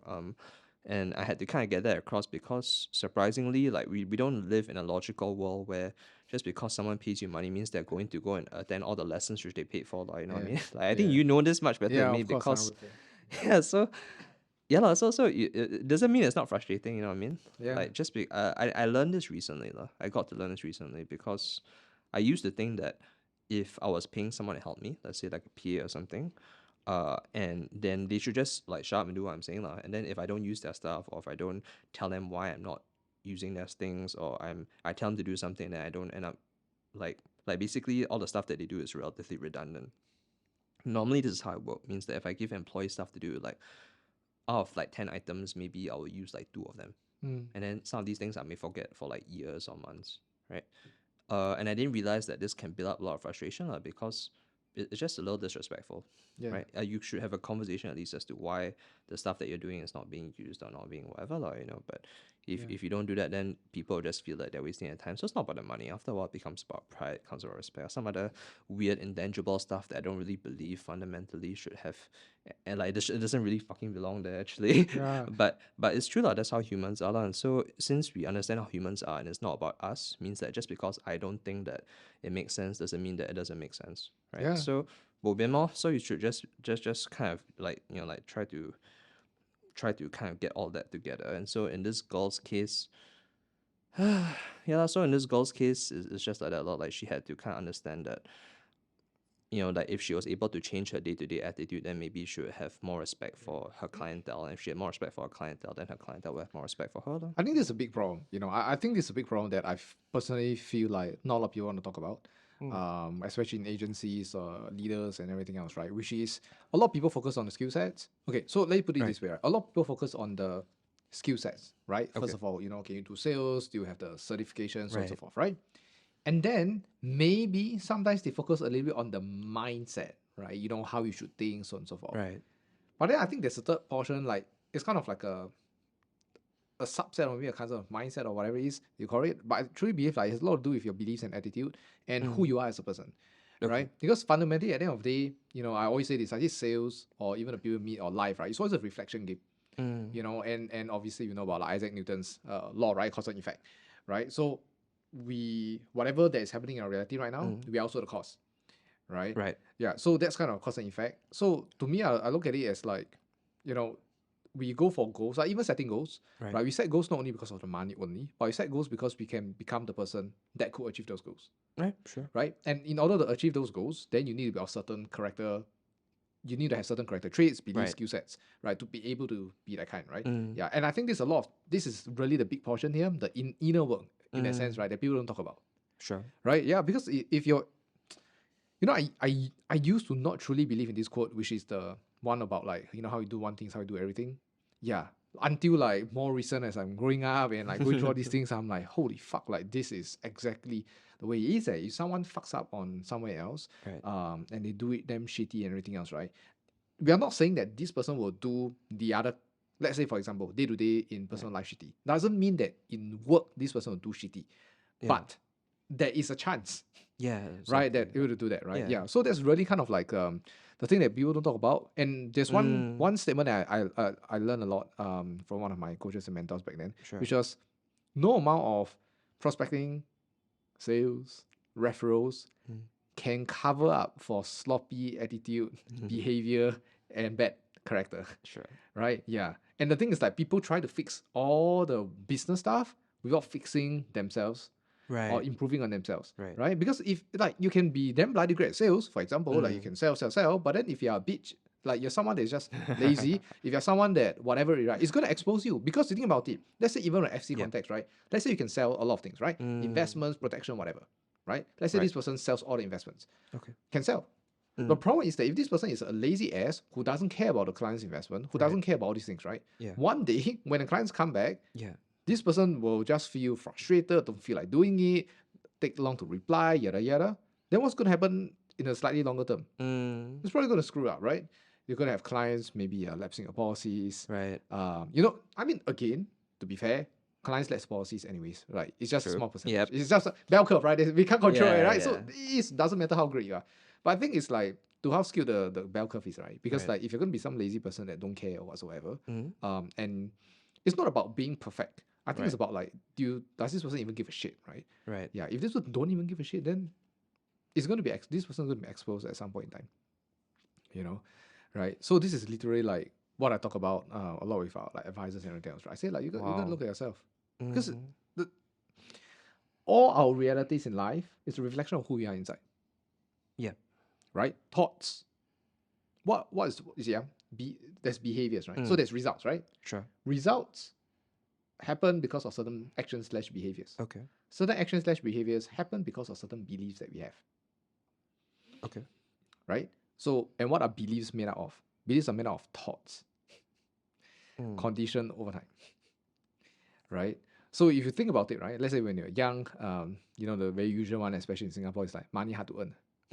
You think what money very easy to earn, you think money fall from the sky, then you've been taught all these things. Like even those words were a reflection of what our parents or maybe the people around us believed. Yeah, sure. And then power. yeah, exactly, right? So then when it happens,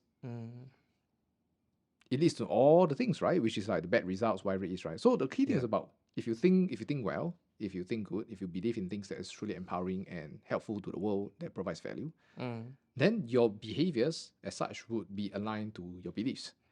Or they should be at least. Yeah, right. At least, right. I mean, if let's say hypothetically speaking, someone believes in Christianity, for example, Sure. right? Now, doesn't mean this person has every week go to church, but it's more inclined towards this person that, okay, you know what, like maybe I want to go to church, right? Or like whatever it is, right? Compared to someone who doesn't believe in Christianity, then this person will never go to church, right? Yeah. Right? Yeah. So it's kind of like the behaviors follow the beliefs, and if we can mold and kind of like create even new beliefs, which is the hardest part, right? Then we will automatically become like the person that will achieve all the things that you want. Right? Okay. Yeah. So this is something like I keep looking at because it's good that you share that with your students in particular, because if you think about it, the aside from the cross, and even then I'll argue to some degree that people who cross over from other industries, like aside from those guys, pretty much consultants are like basically the riffraff of human population. You know what I mean? Like and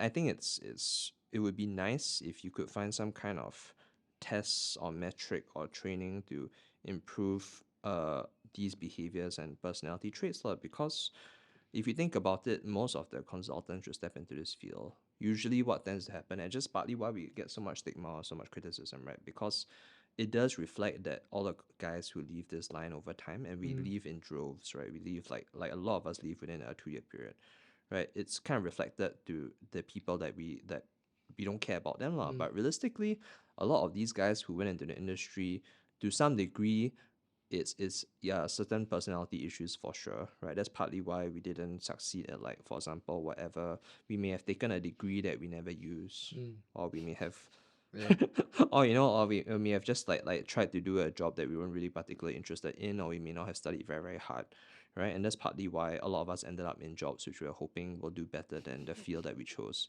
And so you have a lot of these people which are entering the financial consultancy industry with a lot of dissonance already. Means they're already somewhat unconfident about all the life decisions that they made up to this particular point, and then now they're like, okay, I hope I will try this thing to go and make money, and then we are supposed to hope that these guys are not only going to advise people on wealth, but they're also going to have the very good personalities to maintain like staying in this industry and helping policies. Like really, sure. No, I was talking with Daniel on the other podcast, right? And then we were asking like, should the barrier to entry to the industry be higher? And then he was like, hell yes, for that, right? Yeah, and you're so right. You're so right. And I think sometimes it's like, sometimes we just bring along, as we should bring along all our beliefs and all our past emotional baggage and things that comes along, and then we just projecting onto others, right? Yeah, and I think this is why like a lot of people get. Yeah, at least to me, I think a lot of advisors get tricked per se. What I mean by that is, we come to this country get MDRT just by doing ABC. Right. Yeah, which is not wrong, but it's really way more than it meets the eye, right? Like you gotta look at it. Are you gonna wake up at a time that's gonna help you be productive? Right. You know how to. I think the key thing, one thing I really am big on, I realize is that. I realize even like for you or Daniel and those people that I've coached and interviewed, right, which is like people who do very well, especially in this industry, has a very high level of self-regulation. They know how to regulate their thoughts, their structure of their days. They know how to know that, okay, you know what? For example, like you mentioned, right? Like end of year, you would love to do like reviews and really look back in the entire year. Yeah. So like you understand, like there are people that don't give a shit. Right. They just go through the motion because agencies say so. Right? But like, I think people who are able to self-regulate and say that, you know what, I'm having fun now, but hey, I also need to keep an eye on the work that I'm doing. I need to master the craft even, Right. right? And I think that ability to know that, I'm having fun, I love to have fun, but yet I need to keep focused on it, right? Yeah. I think that ability is like a lot of self-regulation, no? You don't want to go like too crazy or something. And I think a lot of people don't have that self-regulation, especially when they come from, let's say, for example, corporate, right? Where Right. you're regulated to a certain degree, come this timing, do this, blah, blah, blah. Yeah, yeah. And then you're being thrown in the world whereby you have quote unquote time flexibility. And then suddenly you're so free to Yeah. the extent that now you don't know. It's a kind of big idea of like, we talk about this. And you probably know this also, right? Which is like, if let's say you get someone to invest like $10, right? Right. And then if the market crashes by 50%, Okay. the loss is $5, right? Okay. How would this person feel? Probably okay, not too bad. Yeah. Yeah. If you add another zero behind, so it's $100. Yeah. Do something, right? And then imagine you say, let's say $1 million, Right. 50%, now $500,000 loss is going to be huge for someone, right? And I think, and the funny thing is like the percentage remains the same. The same. The Yeah. difference is just absolute, right? Yeah. Yep. And I think of that, by the same token, the same thing when someone goes into like the industry, right? I have a lot of time now. Right. But then your ability to manage, handle, and use time is not there yet. Right. The same thing, those people like this, and I made a post recently even about myself about years back, which is like sometimes as you get more, when you have more money, you become more stupid. Yeah. I don't know if it makes I sense. had better spending habits when I was younger. 100%. sure. And it goes back to like, because we have not developed the mindset, the skill set, and the perspective by which we can control or manage a certain higher amount of money in the absolute amount. Yeah, right? sure. Yeah, So I think the same thing, right? I think if they are able to self-regulate, I think that's going to be people that would be very tough. I think it's, I would say that rather than self-regulation, because self-regulation to some degree that you can come up with, like, there are tricks and tips, there's trainings, right? What I think, I mean, it's gonna be a little weird for me to say this, cause this is it's a very oxymoronic thing that comes with saying this, but what is more important is to be humble. What's more important is to be humble. If you're a humble person, right? Yeah, because obviously people who say that are usually not very humble. But if you're humble, what tends to happen is that, because all the people who I see who do this much better than me are very humble people, right? So it's a lot easier to be self-regulatory when you're humble. Means if you understand where your limits are, right? So even for myself personally, because I'm not very humble, so what happens is that I understand that there are certain conditions under which will put me to work, right? So now that I'm not a consultant anymore, it's quite difficult in the sense that while there was a tremendous amount of stress and emails that I was getting from my horrible bosses who were completely incompetent, but there were emails. It means that at least I know roughly there are certain things which I can knock out in a day, or there are certain fires I have to put out, and so I can kind of continue my work after that, or it will lead to some other work after that, right? So without the capacity to do that, it can be quite difficult, and it's the same for anybody who crosses a sector into this particular industry. So if you understand your limitations quite well, then you will do certain things to ensure that you have success despite those limitations. That means that if I can't fix myself right now, right, what are the things that I can do? So when it comes to saving money, since I can't seem to do it, then I just let everything get gyro out, right? So the gyro helps me save money, then full stop. Then whatever's in my bank account is in my bank account. So I just like suck thumb and suffer lah. But at least it was not a situation where I was forced to try to change my saving habits like overnight lah, because that would have been a total disaster. And then, like, for example, if I can't work at home because, like, my bed's very comfortable, and then my mom will ask me to go do some chores since I'm standing around or sitting around there, even though she knows that I have to work, then I'll just go to the office, lah, and then it's because I'm in an office environment surrounded by other people that are working, then it'll be like, okay, like, maybe there is something to do, there's something to work for, you know what I mean? I usually don't believe in work from home in the sense that, especially for people who come over, like if you're in your first 2 years in this industry, like screw it, like do not work from home. Total nightmare. Terrible. Like 99% of people cannot do it unless you were highly disciplined from the very beginning. But the thing about that is that if you're highly disciplined from the very beginning, there's a very decent chance that you will become a lawyer or a doctor. Yeah. Right? No, and also like you think about it, right? What's one of the it's only a couple of reasons why people join the industry. Right. It's either more money or more time. Yeah. Right. So which means to say that that's the thing. Like I come into this industry so that I do not want to have a structured, rigid kind of timetable schedule, right? Yeah. To begin with. Yeah. So that's always like the trade-off. You know what I mean? Like and that's why like I was talking to some of like the directors and stuff like that, right? I was telling them, I said, look, when you pitch them to come in, right? What do you sell them? What's the dream that you sold them, right? Or more time, whatever. Okay, cool. Yeah. Then now that they have more time, but then you don't want, but you need them to spend less time on themselves Yeah, and and more family, time. and then like to go and earn more money, Yeah, exactly. right? So it's like a, I mean, you sold them into it. So I was telling them, Yeah, yeah. that's right. Actually, okay. So I wanted to ask, right? And I think it would be very valuable for a lot of people, right? Which is like, Sure. so obviously you have dealt with a lot of money. Oh, You have yeah. your own personal portfolio, as Yes. I saw it on Money Maverick, Thank you. that you kind of reviewed it, Mm. which honestly I think is one of the hardest things to do. Is it? Relatively to like wild people, because it's like you always have to face the scrutiny, right? Of people looking at the portfolio, and then there's always a chance. I think it's just putting yourself in a place of like vulnerability to a certain degree, right? Because Sure. let's say the portfolio doesn't happen well, and then look this, look that, whatever it is, Right. So I don't think it's like something that people can just do it easily, Okay. right? Yeah, Hmm. maybe for you it's easy. Yeah, it's okay. Yeah, Fine. but I think a lot of people wouldn't. And then I think so. I wanted to ask, right, which is obviously I think correct me if I'm wrong. I think you at least handled AUM got like 8 figures, 21. 21 million, Yeah. right? Yeah. So my question then, right, it's now obviously I'm not gonna ask about like case sizes and all stuff, but I Sure. wanted to ask about like if someone that's an advisor out there right now watching this show, and then this person, he or she is like, you know what, I also want to not just be a salesperson, Right. but also to truly manage the money, not only manage but also grow, right? Right, The of money course. maybe at 10, 15, 20%, yada yada. What would you say, are the steps, if any, right? Need not be in sequence, but if any steps, to get to kind of like, okay, I'm handling a lot of like people's money right now, like 10 million, 15 million, 20 million. Okay. Yeah. Sure. Because I think a lot of people want that, but then they just don't know how, right? Because some of them are like, I should just watch a US webinar every night, right? Or Okay. like I should just read the Intelligent Investor. Right. Yeah, it's stuff like that. So That was all cool. right, or maybe just read a ton of VUL or UL products and then try to see how to position to sell more, so on and so forth. So like what's your kind of like I don't know if routine or things that you have done to be able to be at this level where you can handle so much of people's money and expectations and everything else. Okay. Wow. I mean, that's like kind of like the long form question of when some clients ask me like, how could I get started? Like to be as good as investing as you, for example.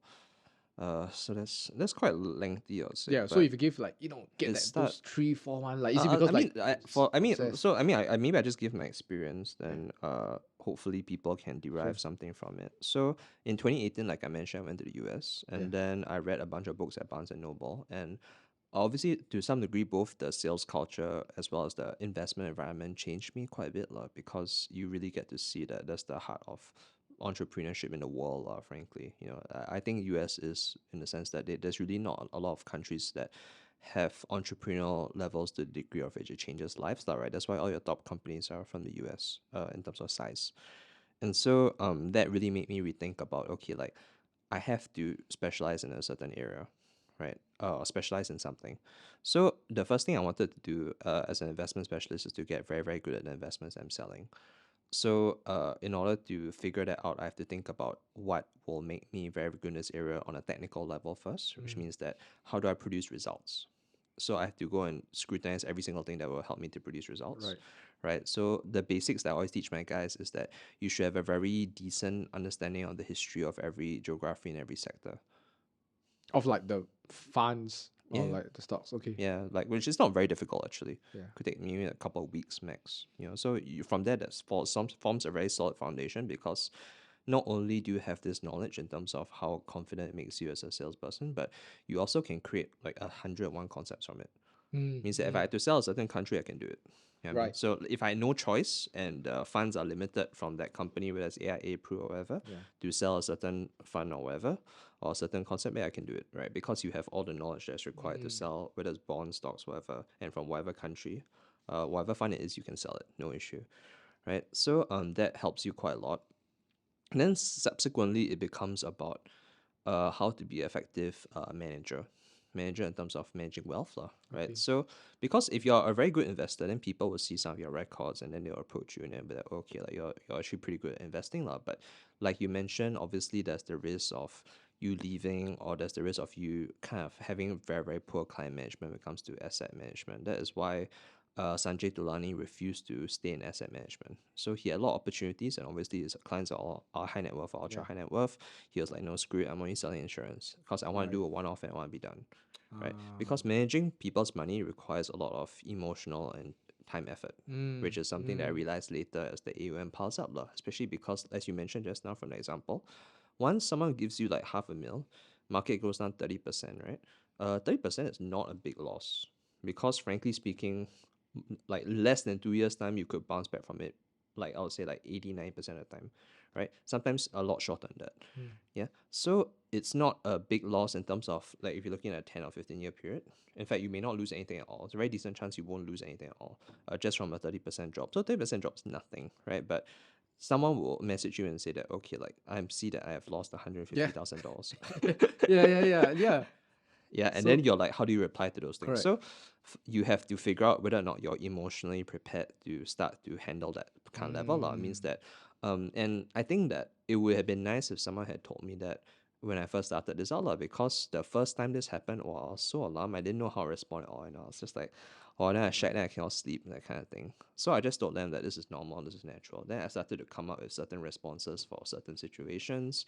Then I started to preempt my clients, means that certain things can happen where certain losses can happen. Then it improved my investing pitches also. Wow. Means that for new clients, it got better. For old clients, they started to see that actually some of my answers will come true after a couple of years, basically, right? So in that sense, similar to, I think you told me this about coaching also, like, yes, it's important to be a good coach, I imagine, but like I would say that the other half of the time you're basically more of a counselor. Means that you don't spend all of your time coaching. Some of it is just you're spending time with your students, and that is what they value as much as the coaching itself, right? And so for as an investment consultant, it is kind of the same in that sense. Means that they are not as concerned about the investment result as much as knowing that you're there to Right. support them, right? And so Right. that's when you have to figure out how to do that skill set. And I'm not very good at that. I'm like basically a robot. That's why sometimes when I message my clients or even I talk to my friends, I say hello humans, right? Because I don't really consider myself one of you when I have to do this kind of work. So then I hire like part timers and paid people to help me.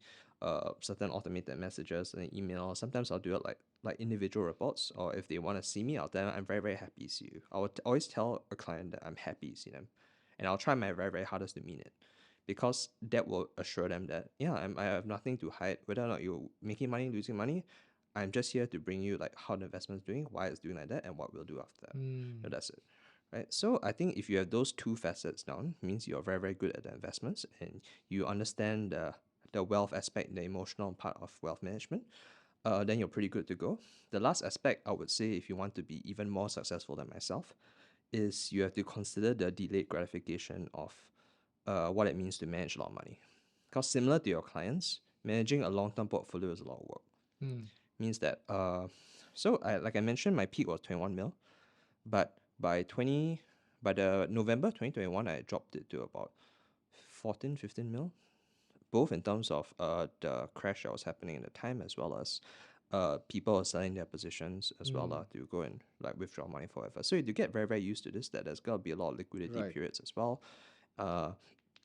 And you have to understand that if you want clients to grow their money with you, similar to how Provident does work, Provident is the fee-based financial consultancy, right? So you have to kind of understand that they don't have to stay with you if they are not in a locked-in product, and you only get a tiny percentage of the overall amount. Means that let's say if I'm managing 20 mil and I'm charging 1%, and then after the company takes whatever they need to take, maybe you're lucky if you get 70% of that 1%. So you get 0.7% of 20 mil Right.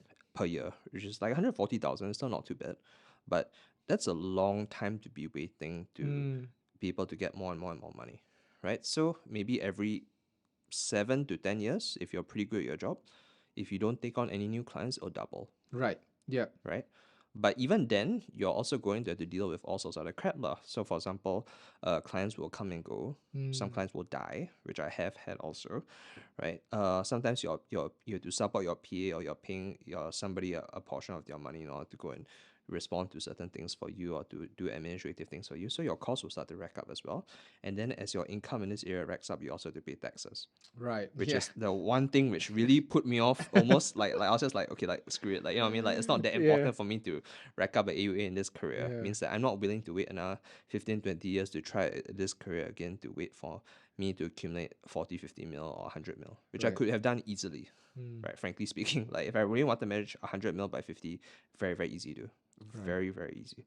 But I was not willing to wait that long, especially for the payoff is not as much as you necessarily think it is, unless you have a lot of patience and you really enjoy this particular field. So I would say that, you know, you have to think about that if you really want to be an investment consultant in this field. So concurrently, what I did was that firstly, I understood how to use leverage, as well as the ILPs obviously like them quite a lot, you know, and I also like VULs or IULs quite a bit. So if you mix up all of that, then you're less stressed.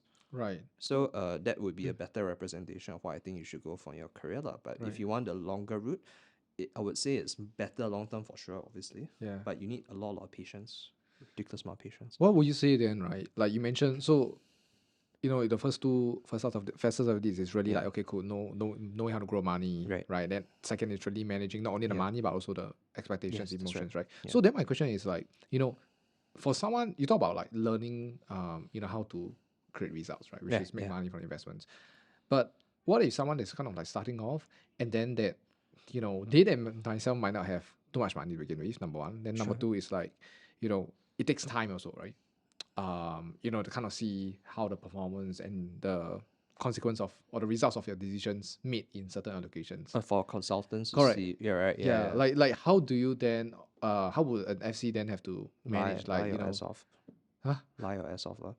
Okay. So obviously, what I mean by this is not in a unethical manner or anything, Yeah. but frankly, I was calling myself an investment specialist before I actually became one. Means that the moment I decided this was how the rest of my career is gonna look like, I was like, okay, boom, this is what I'm good at, right? It didn't matter if it was not true. So that was my resolution lah. And to the world, basically, what that did was it invited a lot of animosity, which I enjoyed to some degree, because when people are questioning, how dare you call yourself this, I had some guy who was like, oh, like even I've been a CFA for like 15, 20 years or something, and I've been doing this accounting work at some big four something thing, and I've never once called myself an investment specialist. I was like, okay, that seems like a you problem. Okay. Yeah, but the general idea is that when you meet these kinds of stuff, and when you declare this to be the case, then clientele and as well as public reception becomes a lot more interesting. So they bring on all sorts of crap for you lah. The very first time I decided on this was back in 2017. Means 2017 was, I was really thinking about it, but someone was like, oh, why shouldn't I go with Singapore REITs instead of whatever you're investing, whatever you're considering? that's what's- Singapore REITs are bringing in like 9% plus now. Yours is like, this thing says 7.2 or something. I was like, I don't know what fuck REITs are. I know what they are. I don't what's happening here. You know what I mean? Like, so I was like, okay, I'll get back to you. And I go back and then like, it's like, wow, like what the hell is this guy saying? Then I read REITs, then I read this 9%. Then I check, okay, is this 9% subjective? Then I just spent all night looking how to Right. destroy this fella. Right. And then I come back and I like, bam, like get the hell fuck out here. Ah, And of course, he didn't go with me. okay. That's just not a nice thing to do to a client. But that really substantially improved my knowledge of the subject, lah, right? And so it's always easier to figure out what your market is looking for and what you're offering and why is it better and so on and so Yeah. forth, right? And so in terms of once you have that kind of proficiency and you understand what works and what doesn't, then you have that confidence regardless of whether the investment results on your side have showed up, because you already know that statistically speaking, the probability of you being correct is just across a 10, 15, 20-year period. Across that period, I know that my portfolio is better than anybody else's, because I just happen to have that kind of knowledge, and I've addressed every single question and concern that's ever come around my portfolio, as well as every other consideration that someone else has brought in to compete with my portfolio. Right. Right. And so when you have that kind of thing, then the results come after a while, and they did. But you Right. had to kind of like so-called fake it first in that sense. Yeah. So that's what I'll encourage lah. And the other thing I'll encourage very, very much, if you want to sell a lot of investment plans, is you should get one. Like, never ever be that douchebag who's no. And there's so many of these guys. Yeah, There's yeah, so yeah. many of these Yeah. fuckers who have not even tried a goddamn investment plan, and they Yeah. still want to gay kind of say that they're very good at investing. Yeah. Right? Please do not try to smoke me at that. Cause people can tell Yep. if you've ever invested in Okay. something. 100%. If you've gone through the highs and lows, if you speak about how your own investments have made and lost money, right? Anybody can tell whether you're telling the truth or not. Or you're just if trying to that- smoke it. Yeah, lah. Yeah, no, like this is so So- true. This is so true. Like I think it's just going back to like I think like people when it comes to sales, people think it's a lot Right. about like what you say. But it's actually a lot about like how you say it. And of course. without even diving into NLP and tonality stuff, but I think a lot of it can be how you say it, right? It's a lot boils down to how much conviction you have. Yeah. Right, and, Yeah. and if let's say person A can say the same thing, person B say the same thing, but person A have not invested any single cent before, and then the Right. person B has invested the Right. money, you can tell, like you just can tell, right? This person course. has been through that shit, right? Yeah, So that is interesting. Yeah, okay. Wow, thanks. Hey, curious, your take on this. So obviously you sold a ton of investments. Oh, yeah. Right?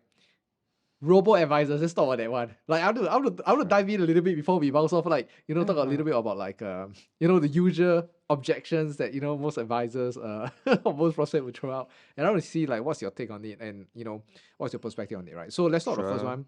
Very standard is always about robo-advisors, right? Okay. Someone says, hey, Luke,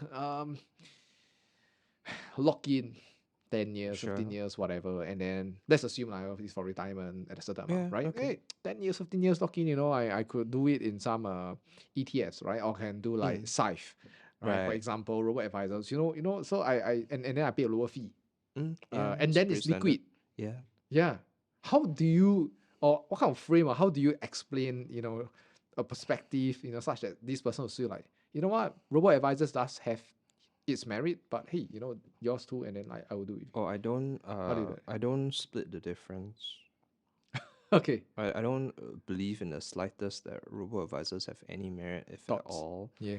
And I have to try and make that as clear as possible while still sounding polite, lah. Yeah. Right? Because if you do enough research on robo-advisors, you'll realize that they really are largely without merit.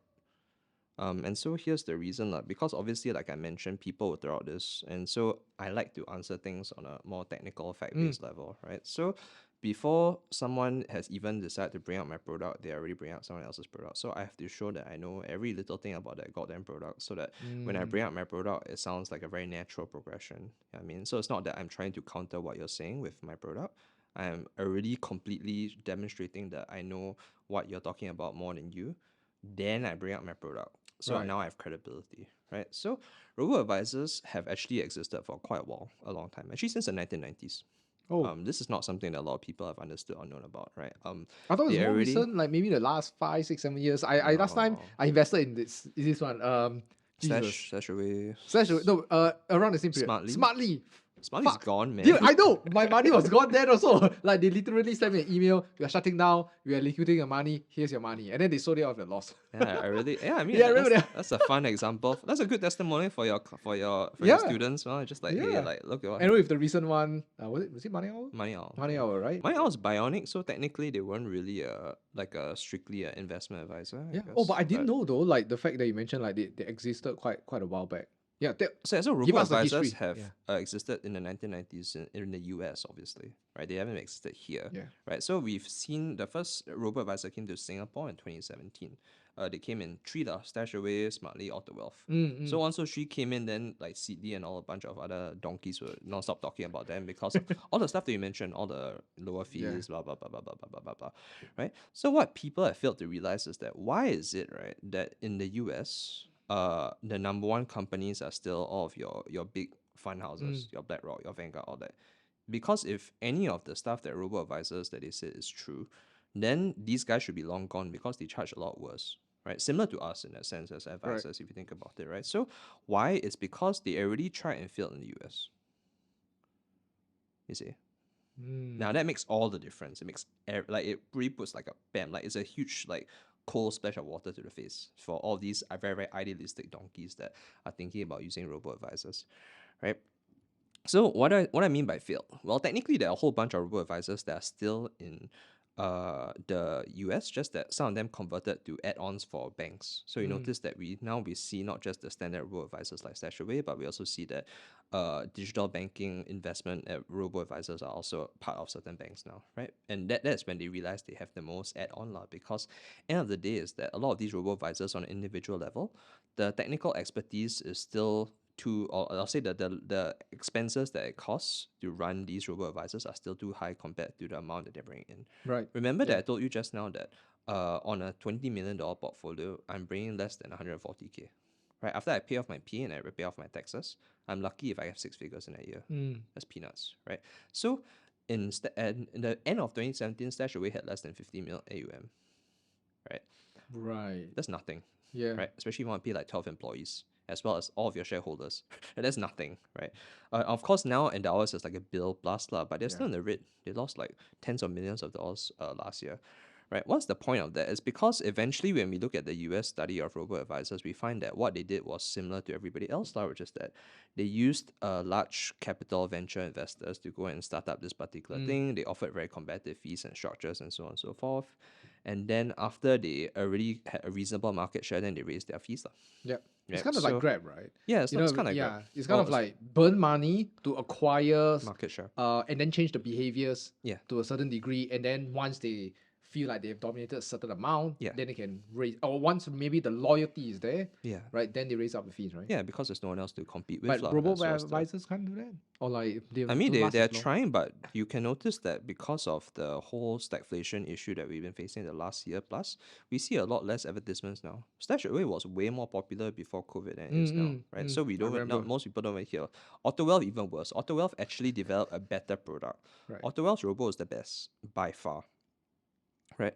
And yet, like, I don't remember the last time anybody talked about Yeah. AutoWealth. You see? Yeah. Because they're suffering, they're dying in a ditch somewhere. Right. Because they're not profitable. So the very first point which I always bring up to clients to kind of cement this is that once you understand the history of how robos work or how robos have existed canonically function, right? Then you don't trust them. Because this is a question of trust, right? End of the day is that I can offer you a much better deal, but if I'm from some no name company, I say this is my own private limited, maybe I have like $500,000 of assets or some crap, and then you can get your insurance from me, you can get insurance from Prudential. Right. Like, are you Okay, kidding that's a me? good- You know, that's a good- like, nobody that's is good. going to freaking go with the random ass fella that just because Yeah. we put out a couple of advertisements, right? But when push comes to shove, eventually what happens is that Smartly goes down, Money Out goes down. Yeah. Right, and there's not a lot of robos which will survive without eventually having to play out a client a customer Customers do not like getting played out, right? Which is why even though Grab was successful for a while, but the market share until now is still regulated to a lot smaller than back when it was You know, they released their IPO at like almost like $12, and then now they are still stuck at like the $3-ish stage, right? So that's a 75% decrease in valuation, and the market has responded to letting Grab know that we don't really appreciate that you had a gazillion and one vouchers and then now you don't have. Yeah. Right? Yeah. Like, that's the end of the story. So even robo-advisors, if they can't be demonstrated to be reliable, then that's the very first step which clients or advisors have to use to kind of weaponize their credibility, which is that at the end of the day, I'm working for a company which is essentially never going to run out of money. Like the insurance company, in order for you to function at MES, you need to have what we call a capital aggregate ratio, right? Do you know this? CR. CAR, right? Yeah, it's cute lah. They need a specific. Yeah. So if you don't have at least 1.8, last time used to be 2, right? MES reserves the right to force you to go and sell yourself to somebody else, which is essentially, not exactly, but it's essentially what happened with AXA, right? Because these guys could not maintain a good capital adequacy ratio, they kept coming out with products that were not profitable, right? Yeah. So eventually they had to go get sold off for a cute little couple $100 million compared to Singlife, right? So we have a very robust system at MES that has prevented people from truly losing money in insurance companies. But you have no such real protection of robo-advisors. You Right. solve for yourself and Smartly, right?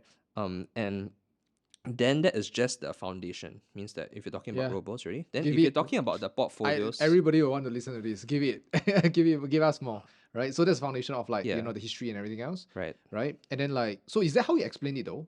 It depends on the client. Okay. So the problem with how I'm answering this question is because you brought up a whole bunch of different inquiries and you also brought up a whole bunch of different robos. Means that, for example, is Money Hour considered a robo, right? I did one entire webinar on just Stashaway alone and one on Endowers alone. And I also did like a 45-minute preview with Eric Feng's students also on just an introduction to how you can crush all these concepts, right? And if I had to go through each one individually, it would take like hours and hours, you see. But the general idea is that similar to, like I mentioned, if you want to sell investments, if you understand the competition extremely well, then you develop conviction. If you develop conviction, you can crush it. So I don't split the difference by saying or telling people that I think that robos are good. Objectively speaking, the only way robos are reasonably good is if you're looking at a 3 to 5 year tenure, because most 3 to 5 year ILP plans are not competitive, Right. right? In terms of your benefit to fee ratio, means that even as me, as someone who is a consultant who should be better at portfolio arrangement than a robo, even though I could probably make a couple of excess percentage points, but that will get eaten up by my fees. Yep. And then now they have the liquidity and all the stuff, Yeah. right? So you could have certain points on like the foundation, you could have certain points on liquidity. Means that you can make an entire argument on whether or not liquidity is a good thing, right? Which you should argue that liquidity is not a good thing. Because if, let's say you're a client and you tell me that your retirement ends in 15 years, and you say that your robo-advisor is liquid, mine is not liquid, but my investment ends in 15 years, then I'll just say that you're not sincere, right? I mean, I can say it in a nicer way, sure, but at the heart of it is that you're just not sincere, right? Are you or are you not interested in retiring 15 years, yes or no? Because if, then what reason do you need for it to be liquid? Right? If you liquidate it for, let's say, like your child's going to buy a house or something, then how are you going to retire? Right? So I am not the one who should be answering these questions. I'm a financial consultant. I'm trying to help you. Wow. Right? So you have to answer these questions for me. And if you're not happy about that, then you go and figure out, like, I think you have a very, very much larger or much more difficult problem than whatever it is we're trying to discuss in a moment. Right? But liquidity is not the primary issue here. Right? Now, why are these investments illiquid? It's because, well, firstly, the company is trying to control your behavior. Then you're like, yeah, the control. Then the client will be like, yeah, the company's trying to control my behavior. They're like, yeah, good. Like, what you want, you know what I mean? Like, some people will feel that that's not a good thing. It's a very, very good thing. Like, then you ask a client, I agree with that. well, you ask a client, when was the last time you made a purchase which you didn't mean to make, or when was the last time you spent some money on something more than what your initial budget was? Have you never made this kind of mistake in the last 1 year? You think that you won't make it for the next 15 years? Really? That's why you're so confident 100%. as a working adult. Yeah, we talked about regulation just now, right? People would just like spend money left, right? Yeah, exactly. You know, and then they just, you know, in the wave of the moment, it's like, I got 100 grand right now. Spending 2 grand on this Japan trip isn't too much of a big deal. Exactly. Go. Yeah, And then- because it adds up, it all racks yeah, up. yeah, right? 100%. So when you let a client understand that certain things that they perceive as bad are actually very good, and certain things that are perceived to be good are actually very bad, then their whole mindset changes. And if you are able to deliver this with a lot of conviction, then they realize that even if they didn't understand it, because I'll say, when I give some of my clients this explanation, and depending on, let's say, how casual it is, if I'm at a dinner and we're doing this stuff, right? If I take hours, I'm happy, because they know that I'm listening to the same, everyone's engaged. If it's like over Zoom, I try to keep it a little shorter, right? But the general idea is that once, even if they don't fully understand what's happening, they understand that you fully understand what's happening. And if they need you to repeat it, you can repeat it. Right. So they start to believe that, oh, actually this guy, like, is he talking out of his ass, or is he just very, very good at his job? They can go and verify some of the things they're talking about, and then they realize, oh, okay, like, actually, this is something that's happening now. Or like, if they go and check back, oh, did Smartly collapse? How did they collapse? Has robo-advisors in the US ever, like, what did they do up to this point, and how did they come here and try and make money, all that stuff, right? Like, yeah, like so when you start to turn a situation where robos are offering you low fees and they're offering you so many benefits and all that stuff, and then they're giving you like trailer fee rebates and stuff like that, you turn it around and you see, look, 20 years ago, like, these guys were all doing this exact same thing, and then look at how they screwed you over. Right? It's not that, like, so do you really want to take a chance with an entirely new product in Singapore just because it's offering you a very good deal now? Right? What are you going to do if this thing doesn't work out? And then now you're 4 or 5 years, 10 years behind everybody else on the curve. Right? You could have stuck with a product that already gives you a very clear, systemized idea on how you could get to a certain place. Right? But you didn't do that. Huh? So what are you going to do next? Right? Wow. How do you deal with fees then? You know, and need not necessarily robo-advisors, but some people will say that, hey, Luke, And this is something funny, Luke. Sure. I was obviously looking you up and everything else, right? I think I don't know the exact phrase, but I think you said like you use uh high fees mutual funds or something like that. Yeah, high Yeah, performing yeah, high performing and high. funds. I Yeah, can't remember. Yeah, yeah, and stuff like that, right? to So beat the market, lah. yeah, Yeah, so that's then correct. the question I have is how do you kind of like deal with fees, especially when people say that, hey, you know what, the typical argument of like, look, even if you can get me 10%, Mm-hmm. but then the fees is going to be, let's say seven, okay, for example, Sure. for most Okay. people, right? Sure. 7 to 8. Then the fees is going to be four. Mm. Then this will get four. As compared to if let's say I put in S&P, yada yada, I do it myself. DIY is also a big one. Yeah. And Sure. then like, hey, you know what? I get like 6.57 without Mm. all the fees, because Right. all their fees are a lot relatively like less and stuff. Right. How do you kind of like or what are some of your thoughts and perspective on that fee comparison? So I have a whole chapter on that in the Money Maverick academic curriculum. So it's like maybe like 16 videos, for example. And because each chapter or each video covers a certain point, right? So for example, let's say if you're looking at like the fees for your own product, what you may want to do is you want to calculate the break even of that product. What happens for most insurance products is that especially if it's like those one-on-one type ILPs, Yeah. right? Or even a traditional ILP. In fact, traditional ILP can sometimes be better. Right, so let's cover both. The traditional ILP, basically, normally what happens is that we have this thing called option B. It means that the death benefit will be paid out if it's higher than the amount they put in. So let's say if I'm paying 12K a year and then my sum assured is 60K, right? Then in the event that I die, before I pay 60K in premiums, for example, then I'll get 60K back for the sum assured. Otherwise, if I've like say like the account racked up to 120K, but my sum assured is 60K, then I'll get paid 120 plus thousand, right? So that's a very, very basic concept. For the investment lingo that I use, I call it option B, because option A is the time bomb one, the one where you just forget, okay, let's not do that. So option B is very good because what essentially happens is that your fees disappear as long as you maintain the account value to be over the sum assured. Which means that what happens is that now after, let's say I'm tossing 12K a year and I have a 60K SA, and there's all sorts of fees associated with that. Correct. Yeah. But once I cross the 60K threshold, as well as a certain limited amount of years of which the fee is over here, if I drag out this policy for another 10, 15, 20 years, actually I am charged less per year on average. That's one way. And you will find that if you drag out hyperextend across almost any 30-year period, right, your break even on the majority of the policies that are being sold in today's market is almost always less than 0.8%. And the average advisor fee or the average fee is usually about 1. I thought COI, which is like the cost of interest, usually increase. Yeah, but you have as- you incur no COI if your sum assured is less than the account value. Oh, I didn't know that. Okay, very important. Makes sense, right? Because your death benefit is, if my death it's to benefit is cover. 60K, Correct. right? And I already have 120,000 in my account. Then there's Why no are you trying to charge me 60,000? That's what happens in right. option A, which is why people hate that. That is the one ILP that everybody talks about online that says But is that's why option ILP B? sucks. But is option B like for most ILPs right now, It's or like much more focused on traditional ILPs now. Now that we're in 2023, in the last 5 to 6 years, I would say that for traditional ILP, focus has been almost entirely on option Oh B, wow. because people Okay. realize option A sucks, Yeah. right? Yeah.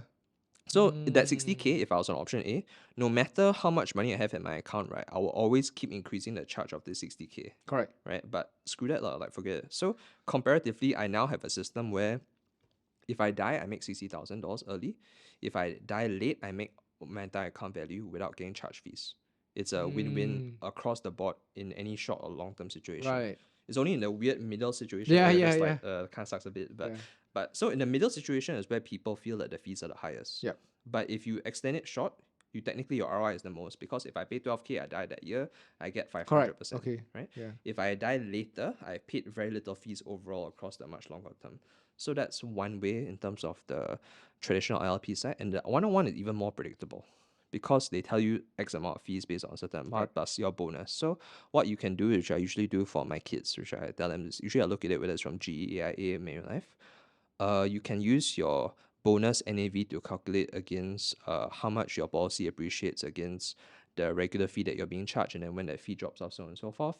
Most break evens can be somewhere between 0.9 and even as low as for Wealth Accelerate across a 30-year period is like 0.28. Wow. Okay. That's nothing. Mm. And remember that all of these fees, right, are the company fees after the fund has paid out its money. Means that the fund already charged the management fee, Mm. they already give you the money, then they deduct the little A bit little of bit, right? amount, Yeah. right? So For energy. a lot of these fees, especially after you account for the fact that if I invest in an ETF, I have dividend withholding tax, for example. Right. I have forex risk, right? So after you account for that, right, actually, if you can get like anything as under a percentage point for your fees, it's actually basically very, very market acceptable, or even more than market acceptable, right? And then you get a financial consultant for free, Mm. right? And then how about the other side then, which is like the quote unquote the pure investments kind of plan? Oh, it's same as the option B lah, just that frankly it's even more easy to calculate. Yeah, so it's a matter of like certain structures I've looked at, like GWA, Great Yeah. Wealth But Advantage. how I've do you looked at. counter, especially when they, for example, let's say Pausa, for example, and everything Yeah, else, and then there's like houses are the like fees yeah, are like, yeah, okay, let's say like GWA or like some of these products yeah, out there, right?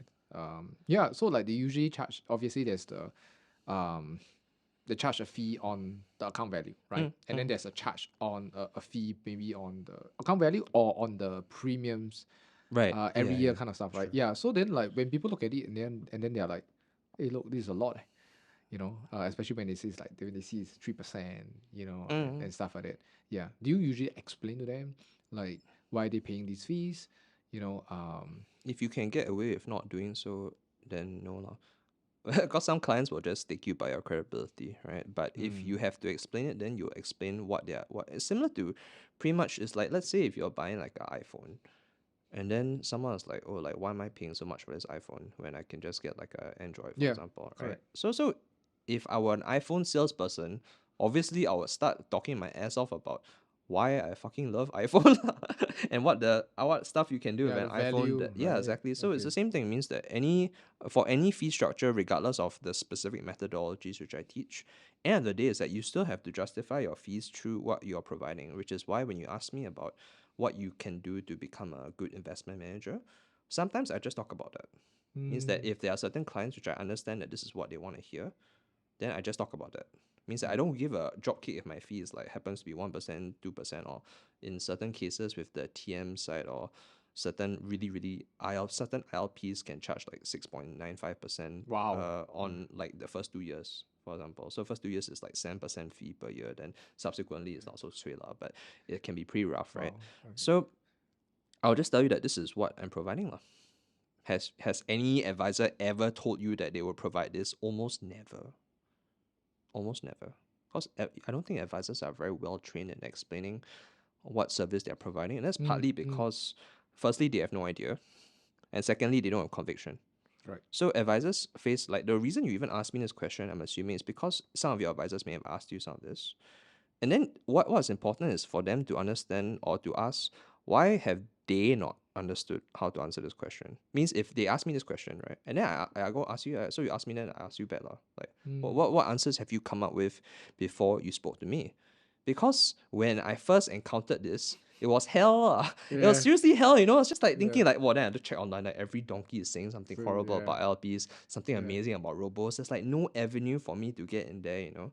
I'm just thinking to myself, am I in the wrong business? Am I in the wrong career? Why is my product so garbage? Right? So if it were me, but I still need a career, I still have a job, right? I have to figure out every single thing that is wrong with what is happening there and every single thing that I'm actually able to do correctly here. Right. And then I go and ask somebody who might be able to add on a little bit more to that or do it better, right? I should have done all that first, right? So nobody has any business asking me about how to overcome a robo if they haven't spent the time figuring out themselves how to overcome the robo lah. And I You think know? that's what most advisors don't do, right? Yeah, exactly. Because they care about the sale and everything else, but then it's only when they face the objection and then they find it. I think it goes back down to work, right? Because like you have to do a lot more work to just like Yeah, get. yeah. It's not to do more work to handle objection. It's like do more work to understand the depth of like the history and everything else that gives them a conviction, right? I think now that if you break it down, right, I realize that what you're saying is that there are really two parts, right? First is like do the work so that you know how to, from a sales standpoint, Right. position, frame, whatever. Yep. Then I think it's another one which most people don't do, which is you go, you see, if you want to do the sales stuff, maybe like an hour, 2 hour, you kind of get a point, right? Ask your senior how to handle the objection and everything else, right? But what I realize what you're saying is also like, if someone reads and really understands in depth, that understanding of those like those fundamentals or the history and what you mentioned, Right. gives them the conviction that they otherwise wouldn't have if they only just deal with the sales portion. Wow. It's easier to sell stuff when you feel very good about it. Yeah. You know, so I wouldn't really say that it's not that I never split the difference in my life, but rather, especially for this particular area, I find that that level of conviction helps me to make sales regardless of circumstance lah. So it's not that just because I've prepared up to a ridiculous degree doesn't mean that I ever exhibit 100% of it during the sales process with a client lah. Almost never actually. Usually it's like 2, 5, 10% of whatever I actually know in my brain or whatever is relevant to bring out to the client that I think will make the most sense for them to go with what I'm offering lah, you know. And then if I need to bring out more, I can bring out more. But you should have done you should always be in a situation where you are able to talk at 100% if you need to. Yeah. You know, because that is what it means to really have mastery over your product lah. And if you don't even have mastery over your product, how can you have mastery over like your occupation? Yeah. Yeah. Wow. I love that. Last question, Luke, before you wrap up. The golden last question. So, if you know what you know now, Sure. right, and then you go back to the first day of entering this industry, what's the one thing you wish you have done differently? I've been more appreciative of my colleagues and my workplace. Yeah, I think that I don't know, like I was told this by we were having like a drinking night. I think this was one of the few nights in my last year in my old company, and I had some concerns because I was already considering leaving, just that I didn't want to explicitly say, you know, I'm leaving, I want to leave. Although I started doing that towards the end, lah, but but I didn't want to say at the time, right? And so, the manager in question, who I consider like maybe one of my first mentors. I don't usually consider people a mentor, but he was like, yeah, you know, like eagles fly alone, which I actually have no idea if that's true. I have no clue at all, you know. Like, do eagles actually fly alone? I don't think so, right? Yeah. But he was like, yeah, you know, because it's a very lonely road at the top, lah. And I think that if you're aspiring to get to the top, you have to understand that there are very few people who are willing to follow you there, and anybody who has helped you to get up there but is not there themselves is someone that you should appreciate a lot, lah, because that would kind of suggest to some degree that whether or not they could have used it to advance themselves is not important, but they took it out of their time to advance you, lah. You know, in my old firm, I overtook everybody. So in the very first year, I was like maybe like just like in the middle of the pack, and then by the second year, I was in like top 10, and then by the third year, I was number 2, and then I was pretty much number 1 the whole year. Like the rest of the time, like almost every month, really. And it was really off the backs of all the people who had given their time to me, lah. I had gone to Japan with some of these guys, and we had a very good time. But I was like studying, and I was on like Zoom call, and not Zoom. I was like on like some sort of like calls with clients and stuff like that the whole time. I was in Japan. I hadn't been to Japan in like almost 20 years before that. Right? And I was just like, oh yeah, like this is the best thing I'll do with my time. Like, how stupid, man! How freaking stupid that is, you know? Like to be in such a wonderful country with all these people who have loved you and helped you, and your career is already going so well, and you're just like thinking to yourself, oh yeah, that's the best way I could use my time, right? So I think that appreciation for whether or not it's your colleagues or whether or not it's your mentors, especially if you have like, you know, someone like Ben lah, if you're watching this, right? Appreciation is really very, very important because that will keep you very grounded and it'll keep you humble. And as we talked about, humility is a very, very good way Yeah. to self-regulate yourself in this industry, and it will ultimately lead to your success. Wow. That was beautiful. Thanks, Luke.